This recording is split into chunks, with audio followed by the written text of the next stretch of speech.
ព្រះអាទិត្យបានរលត់បាត់ទៅហើយ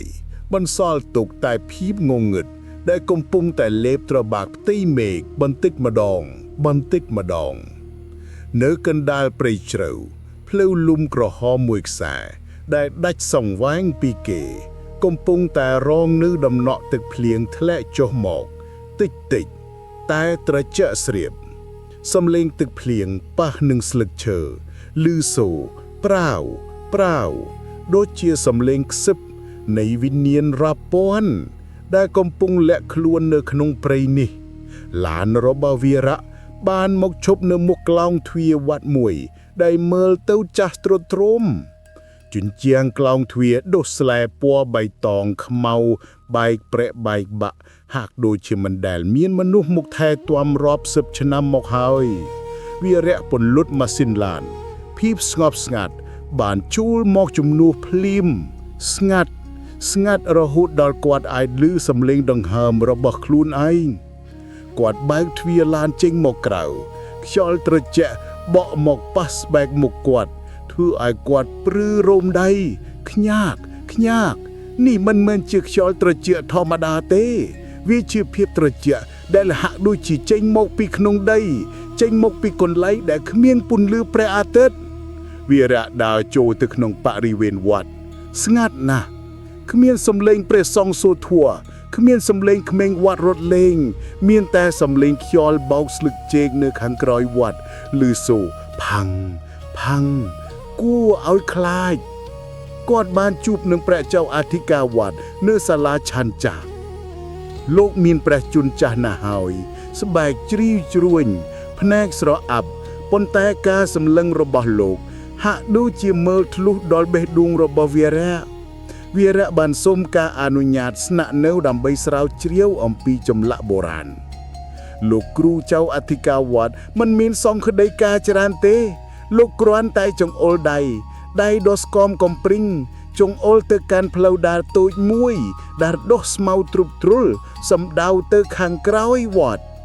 លោកមានសង្ឃដីកាមួយឃ្លាដែលវីរៈចងចាំទុកក្នុងចិត្តជានិច្ចសំឡេងលោកស្ងួតហើយធ្ងន់ញោមនៅទីនេះបើឮអ្វីឬឃើញអ្វីនៅពេលយប់ហាមទាកហើយហាមចេញមកក្រៅដាច់ខាតចងចាំទុកហើយច្បាស់ហាមចេញមកក្រៅដាច់ខាត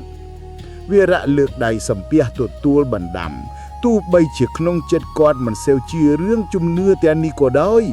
គាត់គិតថាវាគ្រាន់តែជាពាក្យបន្លាយក្មេងឬជាវិន័យសង្ឃធម្មតាប៉ុណ្ណោះគាត់អូវ៉ាលីដារតាមផ្លូវតូចនោះឆ្ពោះទៅកាន់កុដិឈើមួយដែលនៅដាច់ឆ្ងាយពីគេកុដិនោះសង់នៅក្រោមដើមពូធំមួយដើមពូនោះធំណាស់មេឃសាខារបស់វាបែកចេញទៅគ្រប់ទិសដូចជាដៃយ៉ារាប់រយដែលកំពុងគ្របដង្ដឹបគុតឈើតូចមួយនេះមិនឲ្យរួចខ្លួនស្លឹកពោត្រូវខ្យល់បោះឮសូរវូដូចជាសំឡេងមនុស្សធ្ងោវីរៈឈរនៅមុខកុដិឈើកុដិមានពណ៌ខ្មៅរលោងដោយសារទឹកភ្លៀងគាត់លូចដៃទៅរុនទ្វារក្រេតសំឡេងទ្វារឈើក៏គិតគ្នាលាន់ឡើងយ៉ាងវែងក្នុងភាពស្ងប់ស្ងាត់គាត់ឈានដើរចូលទៅក្នុងក្លិនដំបងដែលចូលមកក្នុងច្រមុះរបស់គាត់គឺក្លិនហប់មិនមែនហប់ធម្មតាទេគឺក្លិនធូបចាស់ដែលដុតចោលយូរឆ្នាំមកហើយលាយលំនឹងក្លិនដីសើមនិងក្លិនឈើពុកវាជាក្លិននៃអតីតកាលក្លិននៃរបស់ដែលស្លាប់ទៅហើយវារះដាក់វ៉ាលីចុះគាត់មើលជុំវិញបន្ទប់មានក្រែឈើមួយតុចាស់មួយនិងទូឈើមួយដែលដាក់នៅជ្រុងងងឹតគ្រប់យ៉ាងគ្របដង្ដឹបដោយធូលីមេកាន់តែងងឹតទៅភ្លៀងនៅខាងក្រៅចាប់ផ្ដើមធ្លាក់ខ្លាំងឡើងប្រាវសំឡេងទឹកភ្លៀងធ្លាក់លើដំបូលសង្កសីធ្វើឲ្យបរិយាកាសកាន់តែតានតឹងវារះមានអារម្មណ៍ថាគាត់កំពុងតែនៅម្នាក់ឯងឯកោបំផុតនៅលើโลกនេះប៉ុន្តែក្នុងភាពឯកោនោះគាត់បែរជាមានអារម្មណ៍មួយទៀតកើតឡើងអារម្មណ៍ថាគាត់មិនបាននៅម្នាក់ឯងទេមាននរណាមួយឬអ្វីមួយ កំពុងតែសម្លឹងមើលគាត់ងាកមើលឆ្វេងងាកមើលស្ដាំគ្មាននរណាទេ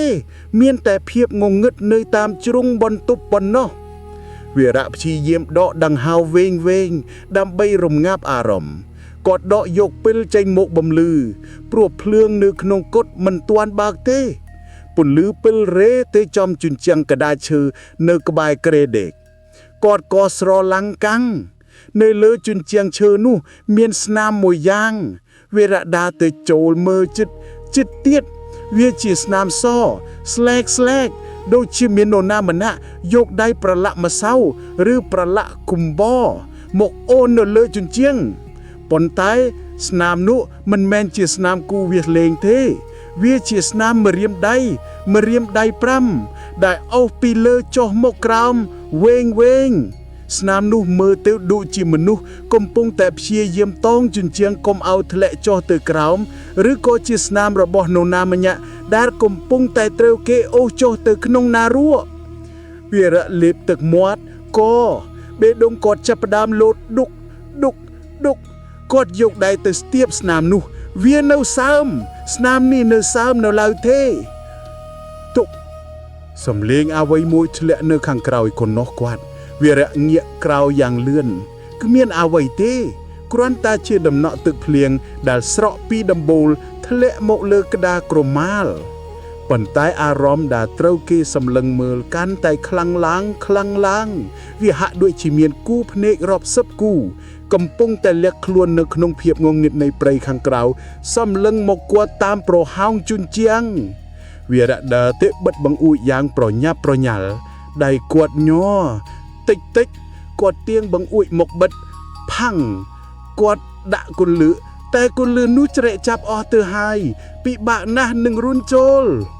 ពេលដែលគាត់កំពុងតែព្យាយាមរុញគន្លឹះគាត់មានអារម្មណ៍ថាខ្យល់ដកដង្ហើមត្រជាក់មួយបានបក់ប៉ះនឹងកញ្ជឹងករបស់គាត់ពីខាងក្រោយត្រជាក់ដល់ឆ្អឹងខ្នងវីរៈមិនហ៊ានងាកក្រោយទេគាត់ឈររឹងខ្លួនភ្នែកសម្លឹងទៅបង្អួចដែលបិទជិតសំឡេងលោកគ្រូចៅអធិការបានលើឡើងក្នុងត្រចៀកគាត់ម្ដងទៀតយ៉ាងច្បាស់បើឮអ្វីឬឃើញអ្វីនៅពេលយប់ហាមទានៅខាងក្រៅសំឡេងឆ្កែលូចាប់ផ្ដើមបានលើឡើងសំឡេងនោះអូបន្លាយវែងគួរឲ្យស្រាវឆ្អឹងខ្នងវាមិនមែនលូដាក់មនុស្សទេគឺលូដាក់អ្វីមួយដែលមនុស្សមើលមិនឃើញវីរៈថយទៅអង្គុយលើគ្រែគាត់នៅតែមានអារម្មណ៍ថាស្នាមម្រាមដៃនៅលើជញ្ជាំងនោះកំពុងតែរែកធំទៅក្នុងភាពងងឹតដែលនៅជុំវិញខ្លួនគាត់យប់នេះទើបតែចាប់ផ្ដើមប៉ុណ្ណោះយប់នេះវែងឆ្ងាយណាស់នាឡិកានៅលើដៃរបស់ខ្ញុំប្រាប់ថាម៉ោង1រំលងអធ្រាត្រាថាលីប៉ុន្តែខ្ញុំនៅតែមិនអាចបិទភ្នែកបានសោះខ្ញុំដេកមិនលក់ភ្នែកទាំងពីររបស់ខ្ញុំនៅតែបើកធំសម្លឹងមើលទៅពីដានឈើពណ៌ខ្មៅដែលនៅពីលើក្បាលភាពស្ងប់ស្ងាត់នៅក្នុងកុដិននេះវាស្ងាត់ពេកហើយវាមិនមែនជាភាពស្ងាត់ធម្មតាទេវាជាភាពស្ងាត់ដែលពោរពេញទៅដោយសម្ពាធហាក់ដូចជាខ្យល់នៅក្នុងបន្ទប់នេះកំពុងតែរួមទូចទៅធ្វើឲ្យខ្ញុំពិបាកដកដង្ហើមខ្ញុំប្រែខ្លួនចុះឡើងនៅលើគ្រែឈើដែលមានកម្រាលចាស់សំឡេងគ្រែឈើលាន់ឡើងក្រេតតាមចង្វាក់ការប្រែខ្លួនរបស់ខ្ញុំរាល់ពេលដែលវាលាន់ខ្ញុំមានអារម្មណ៍ថាដូចជាកំពុងរំខានដល់ដំណេករបស់អ្វីមួយយ៉ាងដែលកំពុងលាក់ខ្លួននៅក្នុងជ្រុងងងឹតនៃបន្ទប់នេះខ្ញុំព្យាយាមខំប្រឹងបិទភ្នែកម្ដងទៀតប៉ុន្តែត្រចៀករបស់ខ្ញុំនៅតែចាំស្ដាប់សំឡេងដែលខ្ញុំមិនចង់ឮនៅខាងក្រៅភ្ ភ្លៀងបានរៀងហើយប៉ុន្តែនៅសល់តែដំណក់ទឹកដែលស្រក់ពីលើស្លឹកឈើតកតកសំឡេងនេះគួរឲ្យធុញទ្រាន់និងគួរឲ្យរន្ធត់ក្នុងពេលតែមួយខ្ញុំសម្រេចចាត់ក្រកអង្គុយខ្ញុំមិនអាចទ្រាំដេកត្រាំត្រែងបែបនេះទៀតទេខ្ញុំចុតពេលបំភ្លឺពន្លឺពណ៌សនៃពេលបានកាត់ផ្ដាច់ភាពងងឹតមួយផ្នែកបង្ហាញឲ្យឃើញធូលីហុយដែលកំពុងអណ្ដែតនៅក្នុងខ្យល់ធូលីទាំងនេះមើលទៅដូចជាវិញ្ញាណទូចដែលកំពុងតែរួមលេងជុំវិញខ្លួនខ្ញុំសម្លឹងទៅមើលទូឈើចាស់មួយដែលដាក់នៅជ្រុងបន្ទប់ទូនេះធ្វើពីឈើបេងមើលទៅធ្ងន់ណាស់ហើយមានក្បាច់ចម្លាក់បុរាណដែលមើលទៅគួរឲ្យខ្លាចជាពិសេសនៅពេលដែលពន្លឺពេលរេទៅចំមុខយក្សដែលឆ្លាក់នៅលើទ្វារទូភ្នែករបស់យក្សនោះហាក់ដូចជាកំពុងសម្លឹងមកខ្ញុំ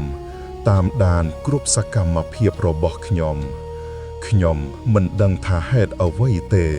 ប៉ុន្តែមានកម្លាំងទាក់ទាញមួយយ៉ាងជំរុញឲ្យខ្ញុំចង់ដឹងថាតើមានអ្វីនៅក្នុងនោះតើម្ចាស់មុនបានបន្សល់ទុកអ្វីខ្លះនៅក្នុងទូដ៏ចំណាស់នេះខ្ញុំដើរទៅជិតទូឈើនោះមួយចំហៀនម្ដងមួយចំហៀនកំរោលក្តារនៅក្រោមជើងខ្ញុំត្រជាក់ស្រែបដូចជាទឹកកកខ្ញុំមានអារម្មណ៍ថាភាពត្រជាក់នេះមិនមែនមកពីអាកាសធាតុទេប៉ុន្តែវាផុសចេញមកពីខាងក្រោមចេញមកពីដៃវត្តដែលពោពេញទៅដោយអថកម្បាំងដៃខ្ញុំចាប់កាន់ដៃទ្វារទូវាត្រជាក់ដូចជាដៃមនុស្សស្លាប់ខ្ញុំស្ទែកស្ទើរមួយសន្ទុះបេះដូងខ្ញុំលោតញាប់ដកខ្ញុំទាញទ្វារទូសំឡេងត្រជាក់ទ្វារទូដែលច្រេះចាប់បានលាន់ឡើងយ៉ាងវែងក្នុងភាពស្ងប់ស្ងាត់សំឡេងនោះវាចាក់ចូលទៅក្នុងត្រជាក់ខ្ញុំដូចជាសំឡេងស្រែកធ្ងរក្លិនមួយបានសាយភាយចេញមកក្រៅភ្លាមវាជាក្លិនហូបក្លិនក្រណាត់ចាស់និងក្លិនអ្វីមួយយ៉ាងដែលខ្ញុំមិនធ្លាប់ស្គាល់វាជាក្លិនដែលធ្វើឲ្យខ្ញុំនឹកឃើញដល់របស់ដែលកប់ទុកក្នុងដីយូរឆ្នាំខ្ញុំបំភ្លឺពេលចូលទៅខាងក្នុងនោះមានអ្វីច្រើនទេក្រៅពីកំណរក្រណាត់ពណ៌លឿងទុំដែលបត់ទុកយ៉ាងមានរបៀបនៅថតខាងក្រោមវាជាស្បង់ជីវររបស់ព្រះសង្ឃខ្ញុំលូកដៃទៅប៉ះវាសាច់ក្រណាត់នៅឡើយទៅប៉ុន្តែវាត្រជាក់ដោយសេចក្តីចង់ដឹងខ្ញុំក៏ទាញយកស្បង់នួយផ្តែងនោះចេញមកក្រៅដើម្បីពិនិត្យមើលពេលដែលខ្ញុំលាតក្រណាត់នោះចេញបេះដូងខ្ញុំបានធ្លាក់ទៅដល់បាតជើងពន្លឺពេលបានបង្ហាញឲ្យឃើញនៅពិតដ៏គួរឲ្យរន្ធត់នៅចំកណ្ដាលនៃស្បង់ពណ៌លឿងទុំនេះមានស្នាមប្រឡាក់មួយផ្តែងធំ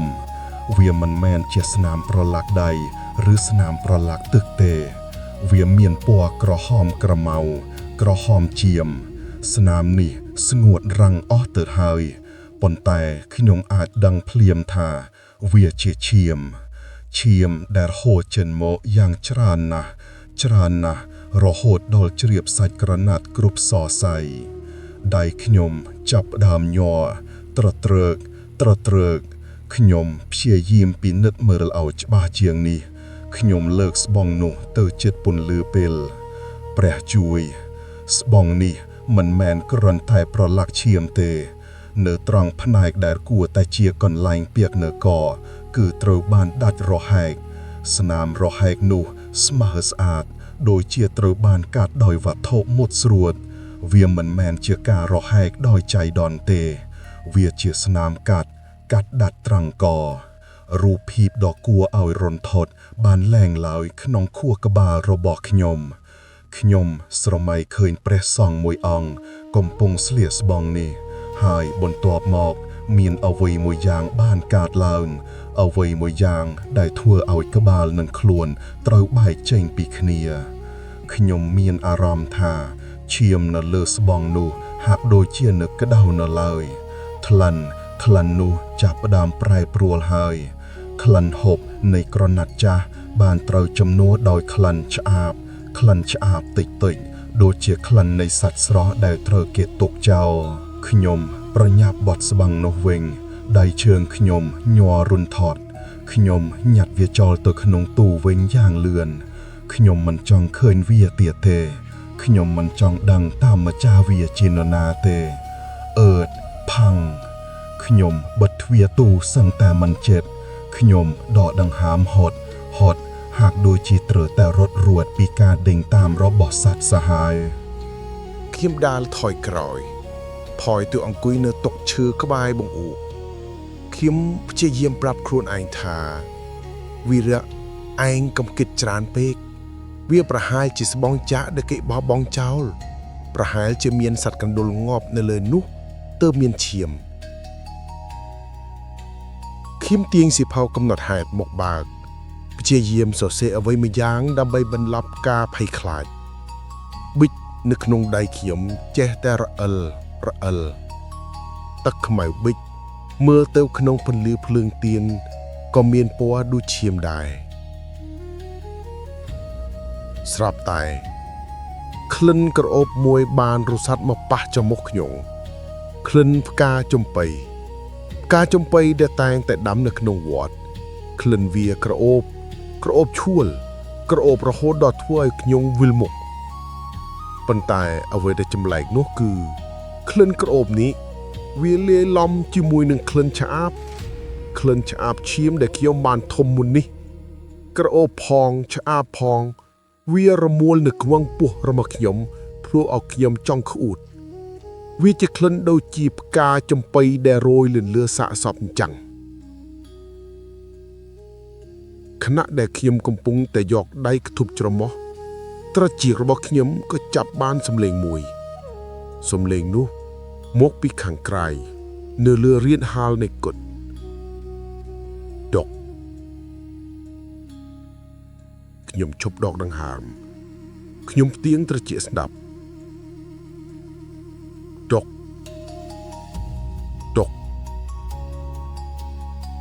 វាជាសំឡេងជំហានជើងដែលធ្ងន់ខ្លាំងណាស់វាមិនមែនជាសំឡេងឆ្មាឬសំឡេងសត្វអីទេវាជាសំឡេងជើងមនុស្ស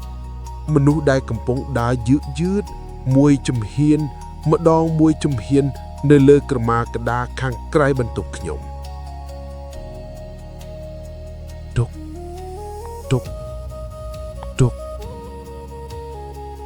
សំឡេងនោះកាន់តែខិតមកចិត្តឥឡូវនេះវាបានមកឈប់នៅត្រង់មុខបង្អួចដែលខ្ញុំកំពុងអង្គុយមានតែចិញ្ចាំងឈើមួយបន្តែប៉ុណ្ណោះដែលខណ្ឌចែករវាងខ្ញុំនិងម្ចាស់ជំហានជើងនោះខ្ញុំអាចឮសំបីតែសំឡេងក្តារក្រែតក្នុងទម្ងន់របស់រាងកាយនោះបេះដូងខ្ញុំលោតដុកដូចជាចង់ធ្លួយចេញមកក្រៅទ្រូងតារជានរណាមកដើរនៅម៉ោងនេះឬមួយជាព្រះសង្ឃក្នុងវត្តប៉ុន្តែប្រសិនបើជាព្រះសង្ឃហេតុអ្វីក៏ដើរធ្ងន់ម្លេះហើយហេតុអ្វីក៏ឈប់ស្ងៀមនៅមុខបង្អួចខ្ញុំបែបនេះ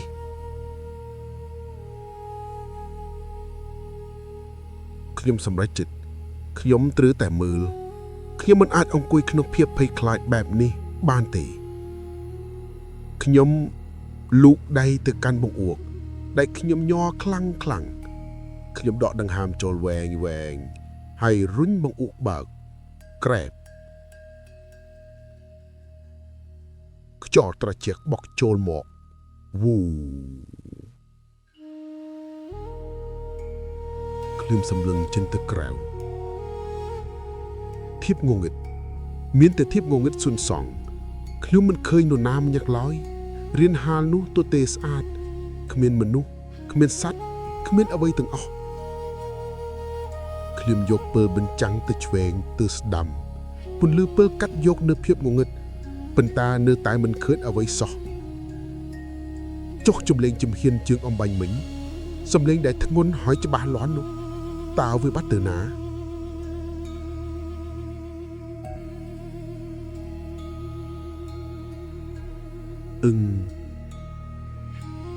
មើលខាងក្រោយវត្តសំលេងសត្វរាត្រីយំឆ្លងគ្នា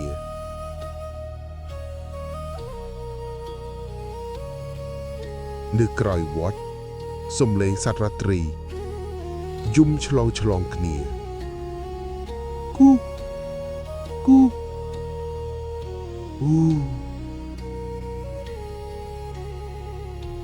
នៅក្រោយវត្តសំលេងសត្វរាត្រីយំឆ្លងគ្នាគូ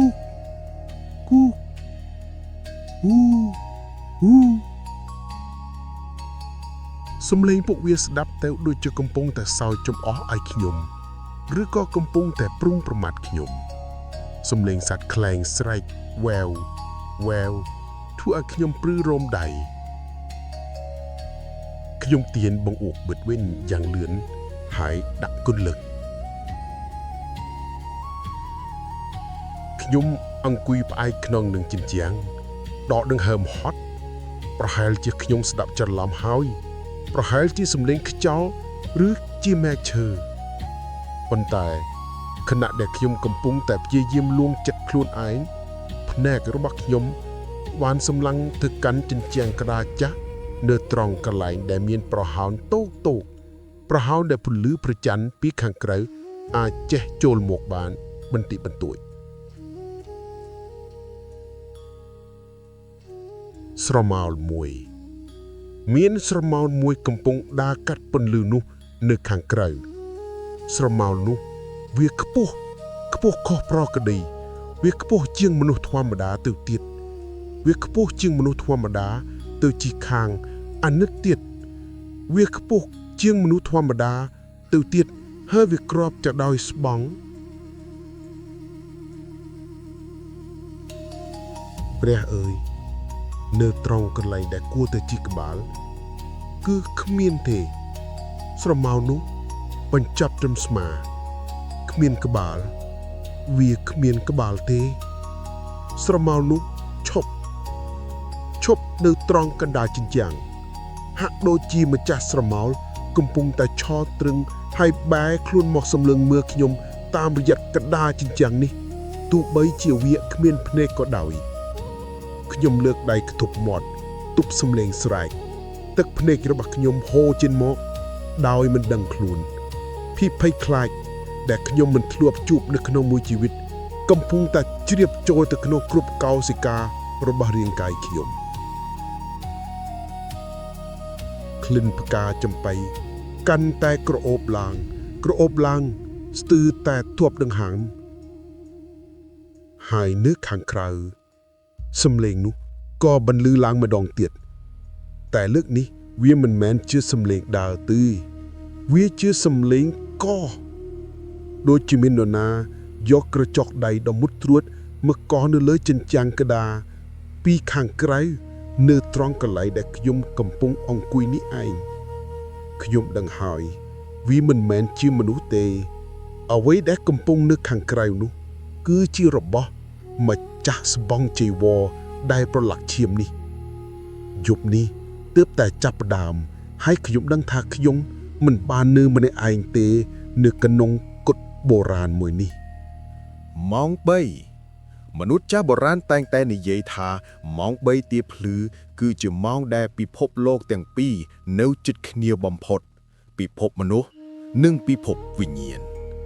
ខ្ញុំភ្ញាក់ដឹងខ្លួនឡើងដោយមិនដឹងមូលហេតុវាមិនមែនភ្ញាក់ដោយសារសំឡេងនាឡិការោតឬដោយសារយោសបិទអាក្រក់ទេគឺភ្ញាក់ទាំងភ្នែកបើកធំក្នុងភាពងងឹតសលប់រាងកាយរបស់ខ្ញុំធ្ងន់ខ្លាំងណាស់ខ្ញុំចង់លើកដៃក៏លើកមិនរួចចង់គំរើកជើងក៏គំរើកមិនបានហាក់ដូចជាមានអ្វីម្យ៉ាងតែមើលមិនឃើញកំពុងតែអង្គុយសង្កត់ពីលើទ្រូងរបស់ខ្ញុំ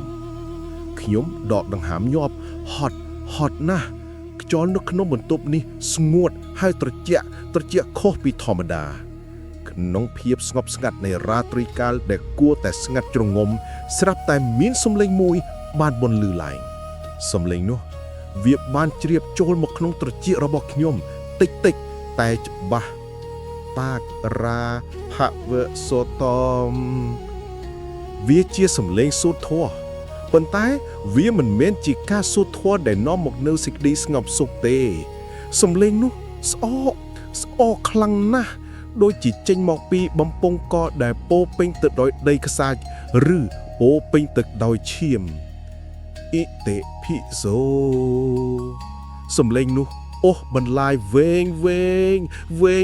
ងដូចជាមនុស្សដែលកំពុងដកដង្ហើមចុងក្រោយមុននឹងដាច់ខ្យល់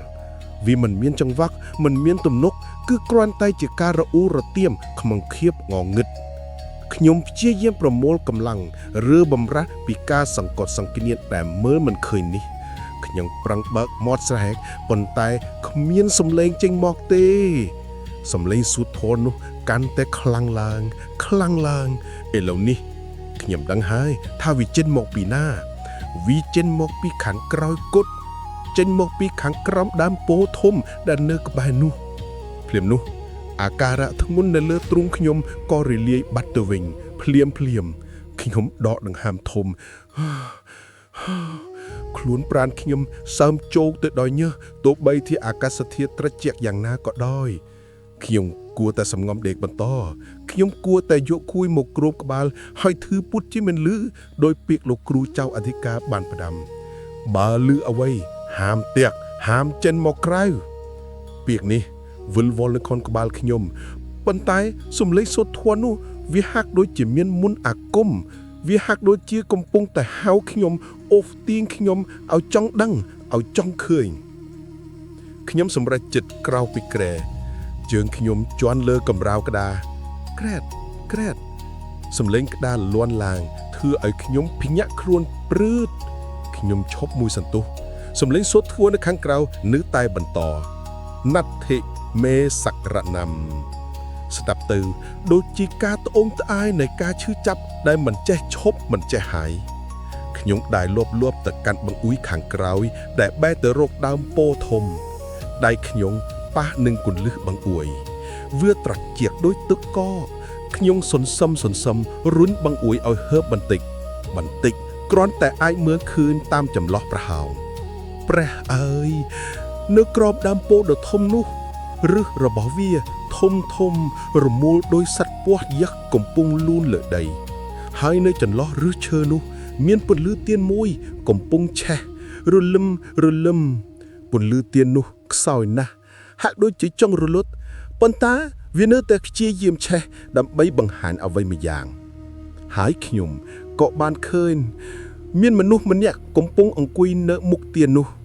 មិនមែនមនុស្សធម្មតាទេគាត់ស្លៀកស្បង់ចីវរពណ៌លឿងទុំដែលប្រែពណ៌ទៅជាស្រអាប់ក្នុងភាពងងឹតគាត់អង្គុយប៉ែនភ្នានបែរខ្នងមកក្រោយខ្ញុំអនិច្ចាវត្តសង្ខារាសំឡេងនោះចេញមកពីព្រះសង្ឃមួយអង្គនេះឯងប៉ុន្តែសំឡេងនោះស្ដាប់ទៅចម្លែកណាស់វាមិនមែនចេញមកពីមាត់ដែលបើកពេជ្រធម្មតាទេវាដូចជាសំឡេងខ្យល់ដែលចេញមកតាមរុនអ្វីមួយរួចបង្កើតបានទៅជាពាក្យពេជ្រខ្យល់បក់មកវូស្លឹកពោនៅខាងលើបោកប៉ះគ្នាឬសូឆ្វាច់ប៉ុន្តែភ្លើងទៀននោះមិនរលត់ទេផ្ទុយទៅវិញវាស្រាប់តែប្រែពណ៌ពីពណ៌លឿងធម្មតាវាប្រែទៅជាពណ៌បៃតងស្រាលដូចជាពន្លឺនៃអំបែងកែវពន្លឺពណ៌បៃតងនោះបានជះទៅលើខ្នងរបស់ព្រះសង្ឃអង្គនោះធ្វើឲ្យខ្ញុំឃើញស្នាមប្រឡាក់លើស្បង់របស់គាត់ស្នាមពណ៌ខ្មៅជួមនៅពេញខ្នងខ្ញុំចាប់ផ្ដើមញ័រជើងខ្ញុំទន់ខ្ញុំទ្រូយកដៃតោងស្រួមបង្អួយដើម្បីទប់ទ្រួងហេតុអ្វីបានជាគាត់មកអង្គុយសូត្រធម៌នៅទីនេះក្នុងម៉ោងនេះហើយសំខាន់បំផុតគឺហេតុអ្វីទៅបានជាខ្ញុំមានអារម្មណ៍ថាគាត់កំពុងតែរងចាំខ្ញុំស្រាប់តែសំឡេងសូត្រធម៌នោះបានឈប់ភ្លាមភាពស្ងប់ស្ងាត់បានត្រឡប់មកវិញស្ងាត់ជាងមុនទៅទៀតសូម្បីតែសំឡេងស្លឹកឈើ ក៏ស្ងាត់ដែររាងកាយដែលអង្គុយនៅក្រោមដើមពោធិ៍នោះចាប់ផ្ដើមមានចលនាគាត់កំពុងតែព្យាយាមងាកមកក្រោយរាងកាយរបស់គាត់ងាកមកសន្សឹមស្មារបស់គាត់រំកិលមកបេះដូងខ្ញុំលោតញាប់ស្ទើរផ្ទុះខ្ញុំចង់បិទបង្អួយខ្ញុំចង់រត់ប៉ុន្តែភ្នែកខ្ញុំមិនអាចដកចេញពីភាពរន្ធត់នៅចំពោះមុខបានទេគាត់ងាកមកហើយស្មារបស់គាត់បែរមុខចំបង្អួយដែលខ្ញុំកំពុងលបមើលហើយនៅពេលនោះហើយដែលខ្ញុំបានឃើញការពិតដ៏គួរឲ្យរន្ធត់បំផុតនៅក្នុងជីវិតនៅពីលើស្មារបស់គាត់កន្លែងដែលគួរតែមានកកន្លែងដែលគួរតែមានក្បាលគឺតូទេគ្មានអ្វីសោះមានតែភាពដាច់រហែកនៃសាច់និងឆ្អឹងដែលត្រូវគេកាត់ផ្ដាច់យ៉ាងខូខើស្បាំងចីវរនៅត្រង់កន្លែងនោះសើមជោកទៅដោយឈាមខ្មៅគាត់មានកទេព្រះសង្ឃអង្គនេះគាត់គ្មានកទេចុះសំឡេងសូត្រធម៌អំបញ្ញមិញសំឡេងនោះចេញមកពីណាខណៈដែលខ្ញុំកំពុងតែគាំងស្មារតីរាងកាយគ្មានក្បាលនោះបានលើកដៃឡើងដៃដែលស្គមកំព្រឹងដៃដែលមានក្រចកវែងគាត់លើកដៃចុងអុលមកកាន់បង្អួយដែលខ្ញុំកំពុងឈរវូភ្លើងទៀនពណ៌បៃតងនោះក៏រលឹបភឹបភ្លាមភាពងងឹតលេបត្របាក់គ្រប់យ៉ាងអូសំឡេងឆ្កែលូបានបន្លឺឡើងព្រមគ្នាពីគ្រប់ទិសទីជុំវិញវត្តអូសំឡេងលូនោះកង់រំពឹងដូចជាពួកវាកំពុងតែឃើញអ្វីម្យ៉ាងដែលគួរឲ្យខ្លាចបំផុតកំពុងតែដើរចេញពីក្រោមដើមពោធិ៍នោះសំដៅមកគត់របស់ខ្ញុំទីបងអួយបិទផាំងខ្ញុំដួលទៅលើកម្រាលក្តារខ្ញុំដកដង្ហើមមិនដល់គ្នាដៃខ្ញុំរាវរកពីលប៉ុន្តែដៃខ្ញុំញ័រពេករហូតដល់កាន់ពីលមិនជាប់ទីនៅខាងក្រៅសំឡេងឆ្កែនៅតែលូមិនឈប់ហើយចន្លោះសំឡេងលូនោះខ្ញុំនៅតែលឺសំឡេងរអ៊ូដែលតាមមុខជាប់អ៊ីតេភិសូវាឡើងនៅក្រោមដើមពោធិ៍ទៀតហើយវាកំពុងតែនៅជិតជញ្ជាំងបន្ទប់ខ្ញុំយប់នេះខ្ញុំច្បាស់ជាមិនអាចរស់នៅបានទេព្រះអាទិត្យបានរះឡើងហើយពន្លឺថ្ងៃគួរតែនាំមកនៅភាពកក់ក្ដៅនិងក្ដីសង្ឃឹមប៉ុន្តែនៅទីនេះនៅក្នុងវត្តចាស់កណ្ដាលព្រៃជ្រៅនេះពន្លឺព្រះអាទិត្យហាក់ដូចជាគ្មានកម្ដៅសោះវាគ្រាន់តែជាពន្លឺពណ៌សស្លែកដែលចេះមកលើស្លឹកឈើនិងដំបូលព្រះវិហារចាស់ធ្វើឲ្យអ្វីគ្រប់យ៉ាងមើលទៅកាន់តែស្ងួតនិងគ្មានជីវិតខ្ញុំអង្គុយនៅមាត់បង្អួតសំឡឹងមើលទៅខាងក្រៅភ្នែករបស់ខ្ញុំហើមហើយក្រហមដោយសារតែការមិនបានដេកពេញមួយយប់រូបភាពដែលខ្ញុំបានឃើញកាលពីយប់មិញរូបភាពព្រះសង្ឃគ្មានក្បាលដែលអង្គុយសូត្រធម៌ក្រោមដើមពោធិ៍នោះនៅតែដិតជាប់ក្នុងខួរក្បាលរបស់ខ្ញុំមិនរលុបបាត់ទៅណាទេខ្ញុំសម្រេចចិត្តថាខ្ញុំត្រូវតែចោះទៅមើលខ្ញុំត្រូវតែទៅពិនិត្យមើលកន្លែងនោះដើម្បីបញ្ជាក់ថាតើវាជាការយល់សពដែកឬជាការពិតខ្ញុំបើកទ្វារកដីក្រែតសំឡេងទ្វារឈើលាន់ឡើងកាត់ភាពស្ងប់ស្ងាត់នៃពេលព្រឹកខ្ញុំដើរចុះតាមចិន្តាមួយកម្រិតម្ដងមួយកម្រិតជើងរបស់ខ្ញុំមានអារម្មណ៍ធ្ងន់ហាក់ដូចជាមិនចង់ដើរទៅមុខសោះដីនៅខាងក្រោមនៅសើមជោកនៅឡើយដោយសារភ្លៀងកាលពីយប់មិញផកពណ៌ក្រហមលាយលំជាមួយស្លឹកឈើដែលរលួយបង្កើតបានជាក្លិនមួយក្លិនដីសើមដែលលាយលំជាមួយក្លិនស្លែ ខ្ញុំដើរទៅកាន់ដើមផូធំនៅក្រោយក៏ដីដើមផូនេះមើលទៅពេលថ្ងៃកាន់តែគួរឲ្យខ្លាចជាងពេលយប់ទៅទៀតឬរបស់វាធំរមួលទៅរមួលមកចាក់ចូលទៅក្នុងដីដូចជាក្រញាំជឿនរបស់បិសាចដែលកំពុងតែខ្ញាំផែនដីមិនឲ្យរួចខ្លួនខ្ញុំដើរចូលទៅដល់គល់ផូបេះដូងខ្ញុំចាប់ផ្ដើមលោតញាប់ឡើងនៅត្រង់នោះនៅត្រង់ចន្លោះឫសឈើដែលខ្ញុំបានឃើញភ្លើងទៀនកាលពីយប់មានស្នាមទឹកក្រមួនពណ៌បាយតងវានៅជាប់នឹងឫសឈើតិចប៉ុន្តែច្បាស់ណាស់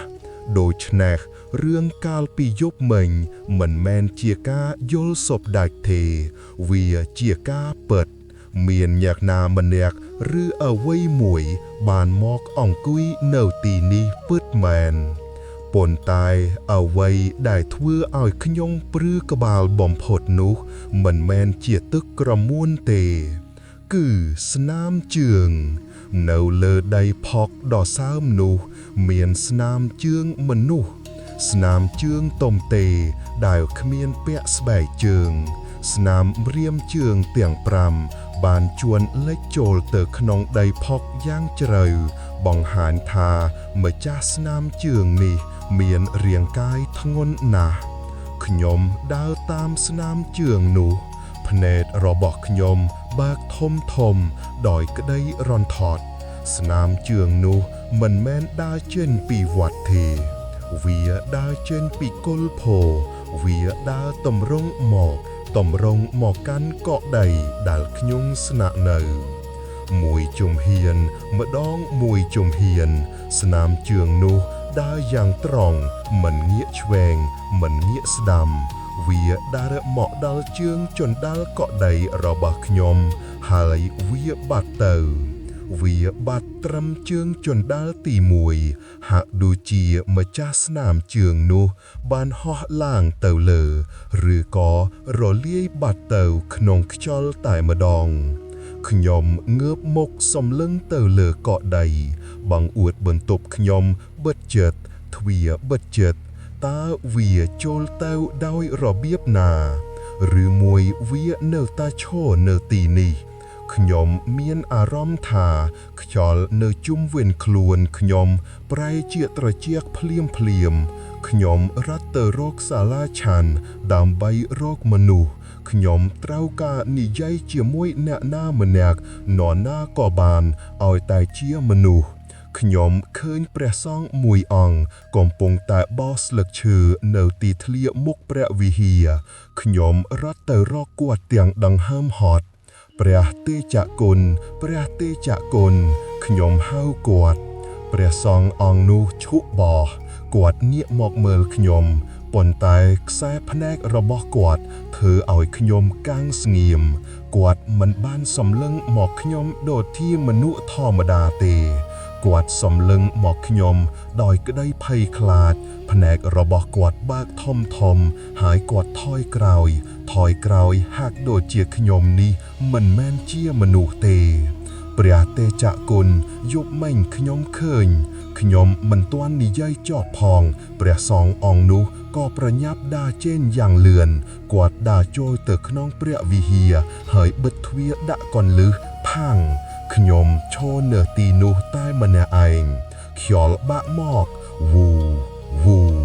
ខ្ញុំក្រឡេកមើលទៅកកដីផ្សេងទៀតបង្អួតគ្រប់កកដីត្រូវបានបិទជិតមានតែភ្នែក2-3គូដែលកំពុងតែលួចមើលខ្ញុំតាមចន្លោះបង្អួតពេលខ្ញុំសម្លឹងទៅពួកគេក៏បិទបង្អួតវិញភ្លាមពួកគេទាំងអស់គ្នាដឹងថាមានរឿងអីកើតឡើងហើយពួកគេកំពុងតែទុកខ្ញុំចោលទុកខ្ញុំឲ្យនៅម្នាក់ឯងជាមួយវត្ថុចង្រៃនោះខ្ញុំមិនមែនជាភ្ញៀវរបស់វត្តនេះទេខ្ញុំជាចំណាប់ខ្មាំងខ្ញុំជាចំណៃដែលពួកគេបានរៀបចំទុកឲ្យវាខ្ញុំដើរត្រឡប់មកកកដៃវិញទាំងអស់សង្ឃឹម មេឃចាប់ផ្ដើមខ្មៅងងឹតម្ដងទៀតហើយទោះបីជាទៅតែម៉ោង9 ព្រឹកក៏ដោយពណ៌ខ្មៅរសាត់មកបាំងព្រះអាទិត្យសំលេងក្អែកមួយហ្វូងធំបានហើរមកទុំនៅលើដំបូលកដីរបស់ខ្ញុំពួកវាស្រែកយំកងរផុងសំលេងពួកវាស្អកដូចសំលេងខ្មោចយំពួកវាសំលឹងចោះមកខ្ញុំដូចជាកំពុងរងចាំពេលដែលខ្ញុំអស់ដង្ហើមខ្ញុំឡើងជណ្ដើរត្រឡប់ទៅបន្ទប់វិញខ្ញុំចាក់សោទ្វារចូលទៅហើយបិទវាយ៉ាងលឿនខ្ញុំដាក់គន្លឹះ2ជាន់ខ្ញុំមានអារម្មណ៍សុវត្ថិភាពបន្តិចនៅពេលដែលបានក្នុងបន្ទប់បិទជិតបែបនេះប៉ុន្តែមួយសន្ទុះក្រោយមកខ្ញុំក៏ចាប់ផ្ដើមធំក្លិនមួយយ៉ាងក្លិននោះវាមិនមែនជាក្លិនធូបឬក្លិនផាចំបៃទៀតទេវាជាក្លិនស្អោយដូចផកលាយនឹងសាច់រលួយក្លិននោះឈួលចូលច្រមុះខ្ញុំធ្វើឲ្យខ្ញុំចង់ក្អោតវាមកពីណាខ្ញុំបិទទ្វារជិតអស់ហើយតាខ្ញុំដើររកប្រភពក្លិននោះហើយនៅពេលដែលខ្ញុំដើរទៅដល់ក្បាលក្រែដេកខ្ញុំក៏បានឃើញជើងខ្ញុំទន់ដូចជាសម្លៃខ្ញុំដួលទៅលើកម្រាលក្តារនៅលើកម្រាលក្តារឈើដែលស្ងួតចាយស្នោះមានស្នាមជើងផកស្នាមជើងដដែលខ្ញុំបានឃើញនៅក្រោមដើមផូប៉ុន្តែលើកនេះវានៅក្នុងបន្ទប់ខ្ញុំវានៅក្នុងបន្ទប់ដែលចាក់សោជិតឈឹងស្នាមនោះចាប់ផ្ដើមពីមាត់ទ្វារដើរឆ្លងកាត់បន្ទប់ហើយទៅពឹងចប់នៅ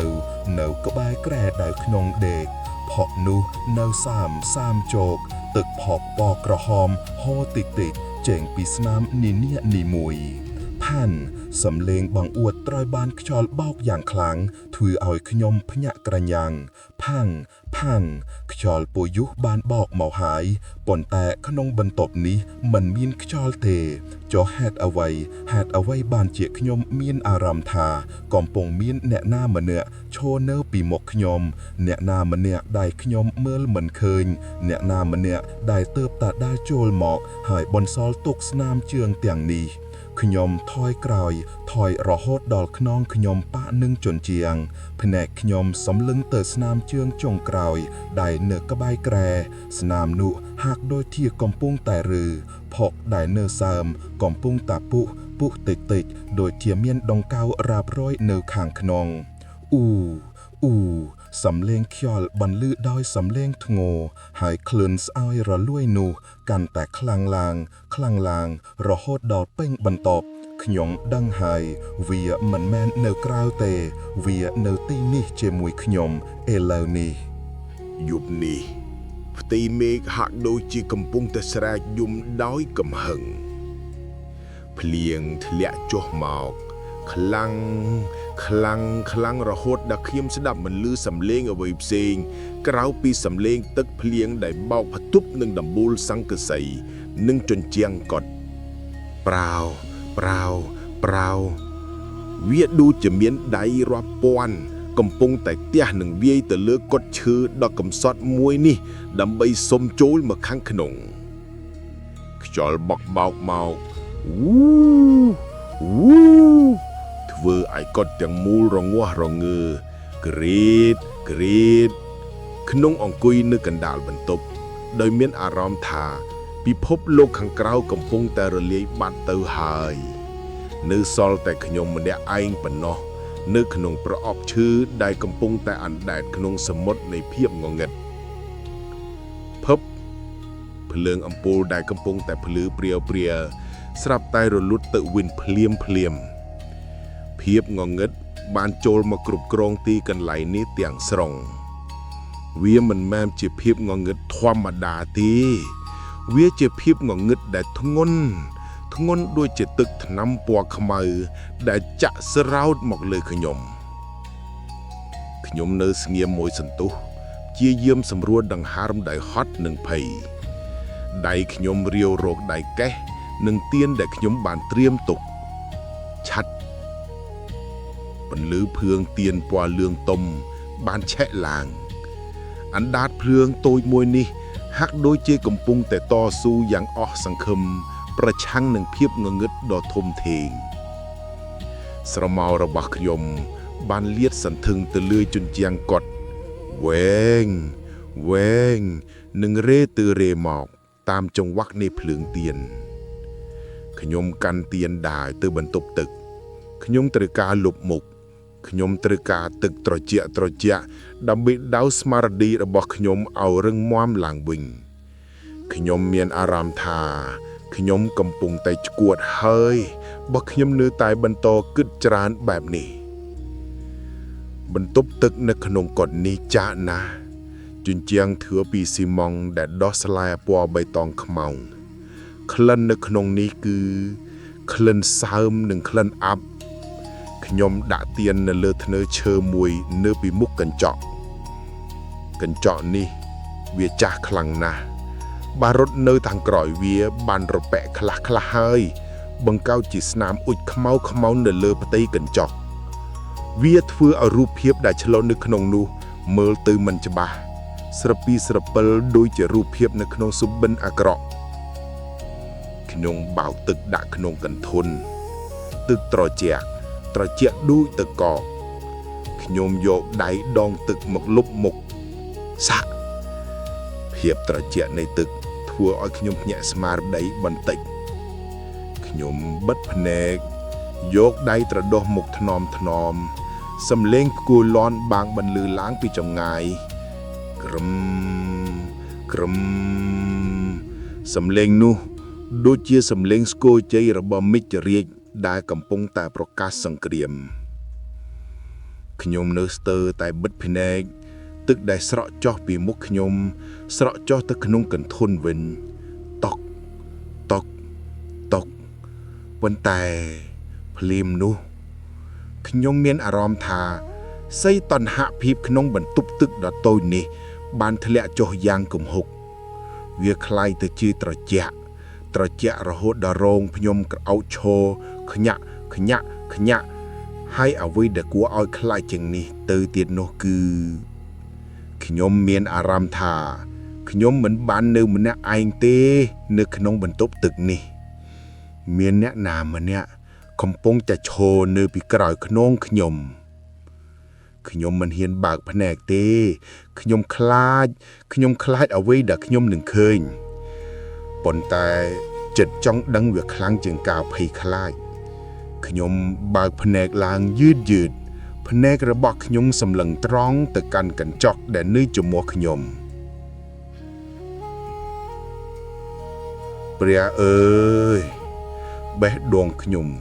ឈប់លោតមួយវិនាទីនៅក្នុងកញ្ចក់នោះនៅពីក្រោយស្មារបស់ខ្ញុំមានស្រមោលមនុស្សម្នាក់កំពុងតែឈរនៅទីនោះ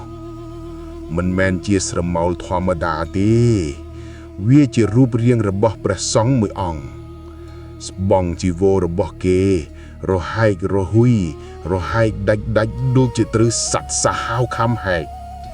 ស្បង់នោះមានពណ៌ក្រហមក្រមៅដោយសារតែឈាមខ្ញុំមកសម្លឹងឡើងទៅលើតាមដងទ្រូងរបស់គេស្គួមស្ងាងឃើញឆ្អឹងជំនីហើយនៅពេលដែលភ្នែករបស់ខ្ញុំមើលទៅដល់ស្មារបស់គេខ្ញុំចង់ស្រែកប៉ុន្តែសំឡេងរបស់ខ្ញុំដៃគាំងនៅបន្ពង់កត្រង់កន្លែងដែលគួរតែមានក្បាលគឺមិនមានក្បាលទេមានតែបន្ពង់កដែលដាច់សាច់រហែកបែកចេញពីគ្នាហើយឈាមពណ៌ក្រហមស្រស់កំពុងតែហូរចេញមកដូចទឹកធ្លាក់ឈាមនោះហូរស្រោចចុះមកលើស្បង់ហូរស្រោចចុះមកលើទ្រូងក្រុមសំឡេងគោលាន់មួយយ៉ាងខ្លាំងបានផ្ទុះឡើងនៅខាងក្រៅធ្វើឲ្យកត់ទាំងមូលញ័រខ្ញុំរមូលតួងាកក្រោយយ៉ាងលឿនទៅរកកន្លែងដែលគេឈរខ្ញុំដកដង្ហើមចូលយ៉ាងជ្រៅទុំទេនៅពីក្រោយខ្នងខ្ញុំគឺទុំទេស្អាតមិនមានពុញ្ញណាទេ មានតែជញ្ជាំងបន្ទប់ទឹកដែលដុះស្លែនិងភាពងងឹតប៉ុណ្ណោះខ្ញុំរេភ្នែកមើលជុំវិញមិនមានសូម្បីតែស្រមោលខ្ញុំប្រហែលជាមើលច្រឡំហើយពន្លឺទៀនវិរេធ្វើឲ្យខ្ញុំភ្នែកលៀងដៃខ្ញុំចាប់ដើមញ័រខ្ញុំលើកដៃមកស្ទាបទ្រូងខ្លួនឯងបេះដូងខ្ញុំលោតដុកដូចជាចង់ធ្លាយចេញមកខាងក្រៅខ្ញុំបែរមុខទៅរកកញ្ចក់វឹងដើម្បីលុបមុខម្ដងទៀតនិងបញ្ចប់ការភ័យខ្លាចនេះប៉ុន្តែនៅពេលដែលខ្ញុំសម្លឹងទៅកាន់កញ្ចក់ម្ដងទៀតប្រោសំលេងកញ្ចក់បែកបានលាន់ឡើងយ៉ាងខ្លាំងនៅក្នុងភាពស្ងប់ស្ងាត់ខ្ញុំថយក្រោយដួលទៅលើអ៊ីតខ្ញុំមិនបានប៉ះកញ្ចក់នោះទេមិនមានអ្វីប៉ះវាទេប៉ុន្តែកញ្ចក់នោះបានប្រេកបែកដោយខ្លួនឯងស្នាមប្រេះមួយបានអូសកាត់ចំកណ្ដាលកញ្ចក់ពីលើចុះមកក្រោមហើយអ្វីដែលធ្វើឲ្យខ្ញុំរន្ធត់រហូតដល់ព្រលឹងចង់ហោះចេញពីខ្លួននោះគឺចេញពីស្នាមប្រេះនៃកញ្ចក់នោះមានវត្ថុរាវមួយយ៉ាងកំពុងតែហូរចេញមកវាមិនមែនជាទឹកទេវាមានពណ៌ក្រហមឆ្អិនឆ្អៅវាគឺឈាមសុទ្ធដែលកំពុងតែហូរចេញពីស្នាមប្រេះនៃកញ្ចក់ហូរចុះមកលើធ្នើឈើតុកក្លិននោះបានមកដល់ហើយវាមិនមែនជាក្លិនស្លាយឬក្លិនអាប់ទេវាគឺក្លិនដែកច្រេះក្លិនឆ្អាបយ៉ាងខ្លាំងដែលធ្វើឲ្យខ្ញុំចង់ក្អួតចង្អរវាគឺក្លិនឈាមសុទ្ធដែលកំពុងតែបំពេញបន្ទប់ទឹកដ៏តូចនេះខ្ញុំគិតថយក្រោយដៃគេកន្វៃទៅលើអ៊ីតដែលនៅសើមភ្នែកខ្ញុំនៅតែសម្លឹងទៅឈាមដែលកំពុងតែហូរចេញពីកញ្ចក់នោះតុកសំឡេងឈាមស្រក់ចុះមកលើអ៊ីតលេឡំនឹងសំឡេងបេះដូងរបស់ខ្ញុំភ្លើងទៀនចាប់ផ្ដើមប្រែពណ៌ពីពណ៌លឿងវាប្រែទៅជាពណ៌បៃតងស្អាលដូចជាពន្លឺដែលខ្ញុំបានឃើញនៅក្រោមដើមពោធិ៍ហើយនៅក្នុងពន្លឺពណ៌បៃតងដ៏សាកសពនោះខ្ញុំបានឃើញស្នាមប្រេះនៅលើកញ្ចក់កំពុងតែរីកធំទៅដូចជាមាត់ដែលកំពុងតែហាមាត់ដើម្បីលែបត្របែកខ្ញុំត្រូវតែចេញពីទីនេះហើយខ្ញុំត្រូវតែចេញពីទីនេះឥឡូវនេះអារម្មណ៍ភ័យខ្លាចបានគ្របដណ្ដប់ពេញខួរក្បាលរបស់ខ្ញុំរូបភាពឈាមដែលហូរចេញពីកញ្ចក់ក្លិនឆ្អាបនៃដៃច្រេះវានៅតែដិតឆ្អប់ក្នុងអារម្មណ៍ធ្វើឲ្យដៃជើងខ្ញុំញ័រតទ្រើកខ្ញុំរត់យ៉ាងលឿនចេញពីបន្ទប់ទឹកសម្ដៅទៅរកទ្វារធំនៃកដុតខ្ញុំមិនខ្វល់ថាខាងក្រៅមានភ្លៀងខ្លាំងប៉ុណ្ណាទេខ្ញុំមិនខ្វល់ថាផ្លូវងងឹតយ៉ាងណាទេសុំត្រឹមតែបានចេញពីប្រអប់ឈើដ៏ចង្រៃនេះខ្ញុំស្ទុះទៅចាប់កលឹមទ្វារដៃខ្ញុំសើមជោកដោយញើសនឹងទឹកដែលប្រឡាក់ពីបន្ទប់ទឹកក្រឹបខ្ញុំទាញទ្វារប៉ុន្តែទ្វារមិនរងាស់រង្គើទេខ្ញុំទាញម្ដងទៀតខ្លាំងជាងមុនក្រឹបវានៅតែជាប់ណែនដូចជាត្រូវបានផ្សារភ្ជាប់នឹងជញ្ជាំងមិនអាចទេខ្ញុំចាំច្បាស់ណាស់ថាខ្ញុំមិនបានដាក់កលឹះទ្វារធំទេមុនពេលដែលខ្ញុំចូលទៅបន្ទប់ទឹកខ្ញុំគ្រាន់តែបិទវាធម្មតាប៉ុណ្ណោះចុះហេតុអ្វីបានជាវាបើកមិនរួចខ្ញុំព្យាយាមបង្វិលកន្លឹះខ្ញុំព្យាយាមរុញខ្ញុំព្យាយាមទាញបើកភ្លាមខ្ញុំស្រែកបាក់ទ្វារឈើនោះទាំងសំឡេងញ័រប៉ុន្តែវាគ្មានប្រយោជន៍ទេទ្វារនេះត្រូវបានជាប់កន្លឹះពីខាងក្រៅមាននរណាម្នាក់បានមកដាក់កន្លឹះពីខាងក្រៅខណៈពេលដែលខ្ញុំកំពុងនៅក្នុងបន្ទប់ទឹកលោកគ្រូជួយផងខ្ញុំស្រែកហៅឲ្យគេជួយ ខ្ញុំវាយទ្វារផាំងផាំងផាំងមានមនុស្សនៅខាងក្នុងជួយបើកទ្វារផងលោកគ្រូសំឡេងរបស់ខ្ញុំបានបន្លឺឡើងនៅក្នុងក្ដុតហើយក៏ស្ងាត់បាត់ទៅវិញភ្លាមហាក់ដូចជាភាពងងឹតក្នុងបន្ទប់នេះបានលេបត្របាក់សំឡេងរបស់ខ្ញុំមិនឲ្យវាលេចលឺចេញទៅខាងក្រៅនៅខាងក្រៅមានតែសំឡេងភ្លៀងប្រៅនិងសំឡេងខ្យល់វូដែលកំពុងតែលុបលើសំឡេងរបស់ខ្ញុំគ្មាននរណាឮខ្ញុំទេខ្ញុំនៅម្នាក់ឯងខ្ញុំជាប់នៅក្នុងនេះខ្ញុំថយក្រោយពីទ្វារដកដង្ហើមហត់បេះដូងខ្ញុំលោតឌុកខ្ញុំសម្លឹងមើលទៅទ្វារនោះដោយកែវធ្នេកអស់សង្ឃឹមស្រាប់តែតុកមានសំឡេងគោះទ្វារពីខាងក្រៅខ្ញុំស្ទុះទៅមុខមួយជំហានដោយក្តីសង្ឃឹមលោកគ្រូឬជួយបើកទ្វារឲ្យខ្ញុំផងស្ងាត់គ្មានសំឡេងឆ្លើយតបទេតុកសំឡេងគោះនោះបានបន្លឺឡើងម្ដងទៀតតែលើកនេះវាមិនមែនជាសំឡេងគោះធម្មតាទេវាធ្ងន់ជាងមុនហើយវាយឺតណាស់ដូចជាញាក់ដែលគោះនោះកំពុងតែប្រែកណ្ដាប់រឹងឬវត្ថុរឹងអ្វីមួយមកវាយទៅលើទ្វារតុកខ្ញុំចាប់ផ្ដើមថយក្រោយម្ដងមួយជំហានវាមិនមែនជាមនុស្សទេមនុស្សមិនគោះទ្វារបែបនេះទេសំឡេងនោះកាន់តែខ្លាំងឡើងពីសំឡេងគោះប្រែទៅជាសំឡេងបុកផាំងទ្វារឈើទាំងមូលរងាស់រង្គើធូលីដីធ្លាក់ចុះមកពីលើមេទ្វារហ៊ុយវាចង់ចូលមកអ្វីមួយនៅខាងក្រៅនោះវាចង់ចូលមកខាងក្នុងនេះខ្ញុំក្រឡេកមើលទៅទូឈើដាក់ខោអាវដែលនៅក្បែរនោះខ្ញុំស្ទុះទៅរុញវាទូនេះធ្ងន់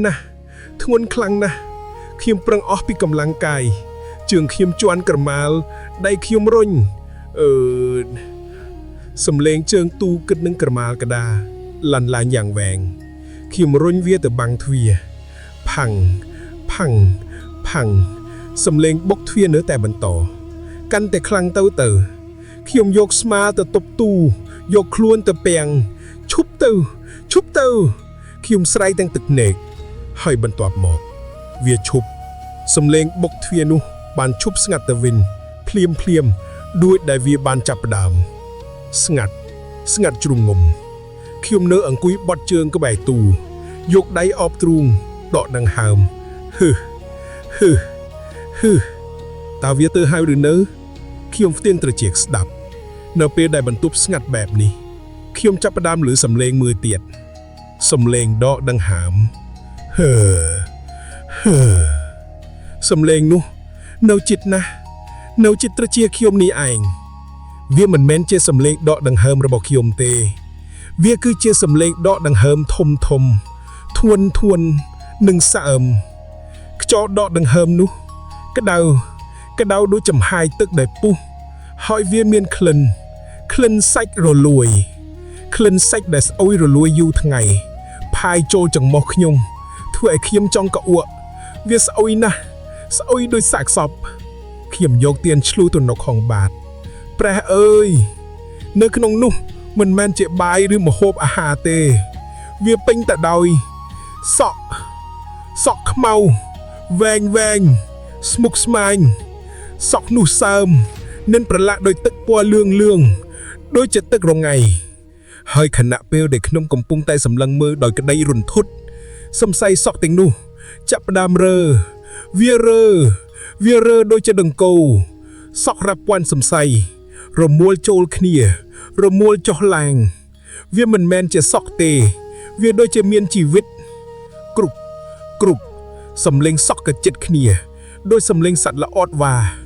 នៅចំកណ្ដាលនៃគុម្ពសក់នោះស្រាប់តែមានអ្វីមួយភក់ឡើងមកវាគឺជាធ្មេញមនុស្សមួយគ្រាប់ពណ៌លឿងដែលជាប់នឹងសាច់អញ្ចើមបន្តិច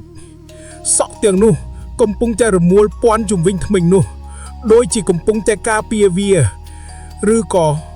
កំពុងតែស៊ីវា ខ្ញុំស្រែកលែងចេញហើយខ្ញុំទម្លាក់គម្របបាតចុះវិញផាំងខ្ញុំទាត់បាតនោះចេញឲ្យឆ្ងាយពីខ្លួនក្រាំង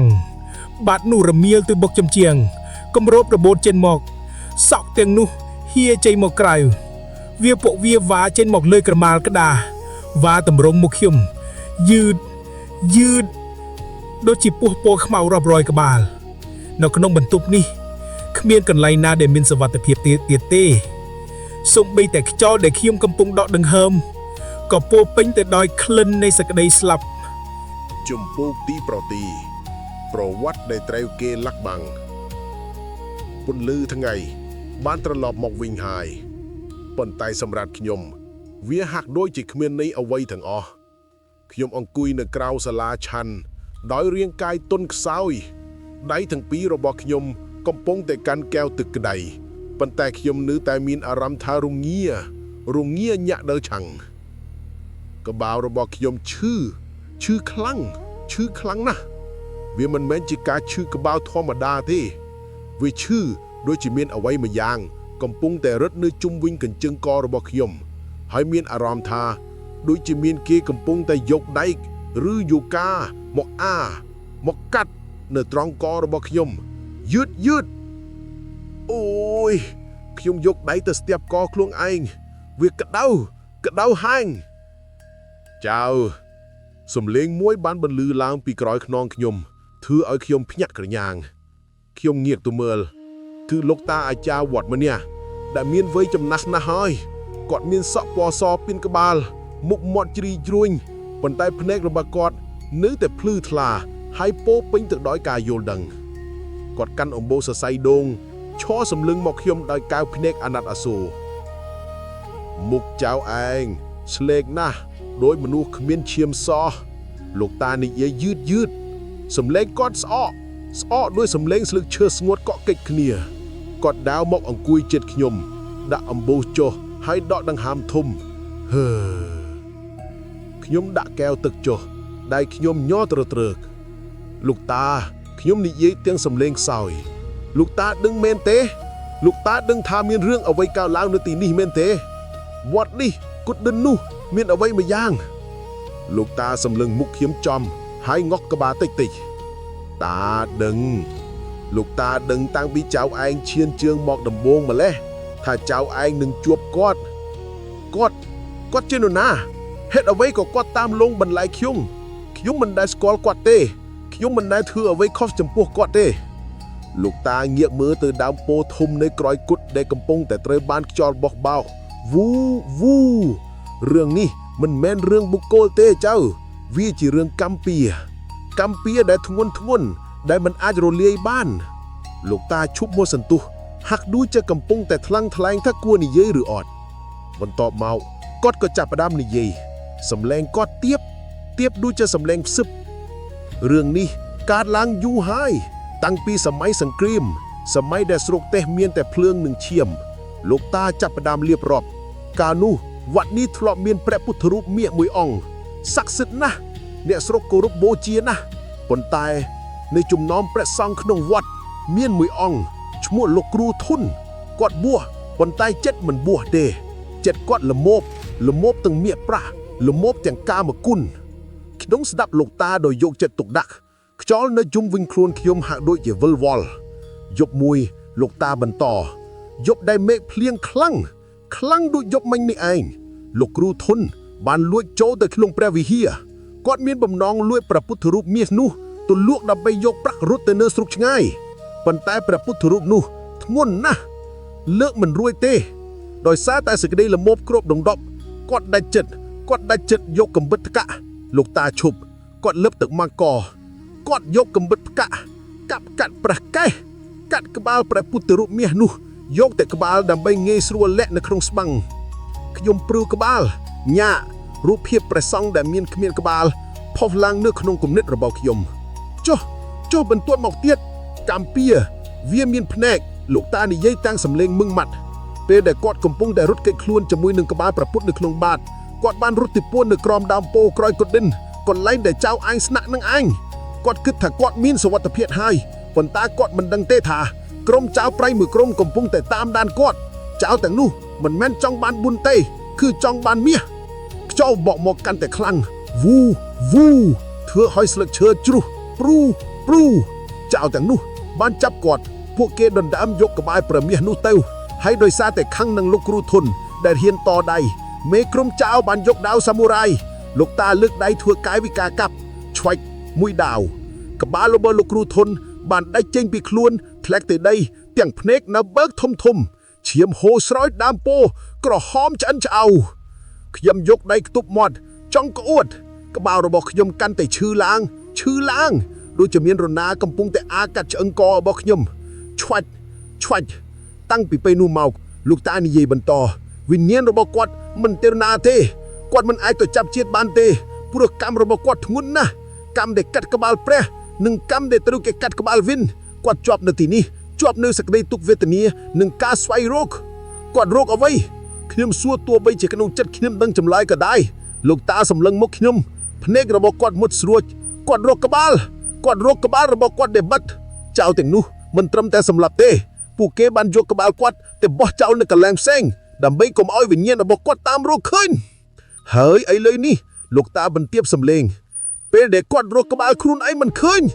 គាត់ចាប់ផ្ដើមចង់បានក្បាលអ្នកដតីយកមកជំនួសពាក្យចុងក្រោយនេះធ្វើឲ្យខ្ញុំត្រជាក់ខ្លួនត្រជាក់យ៉ាងដូចទឹកកក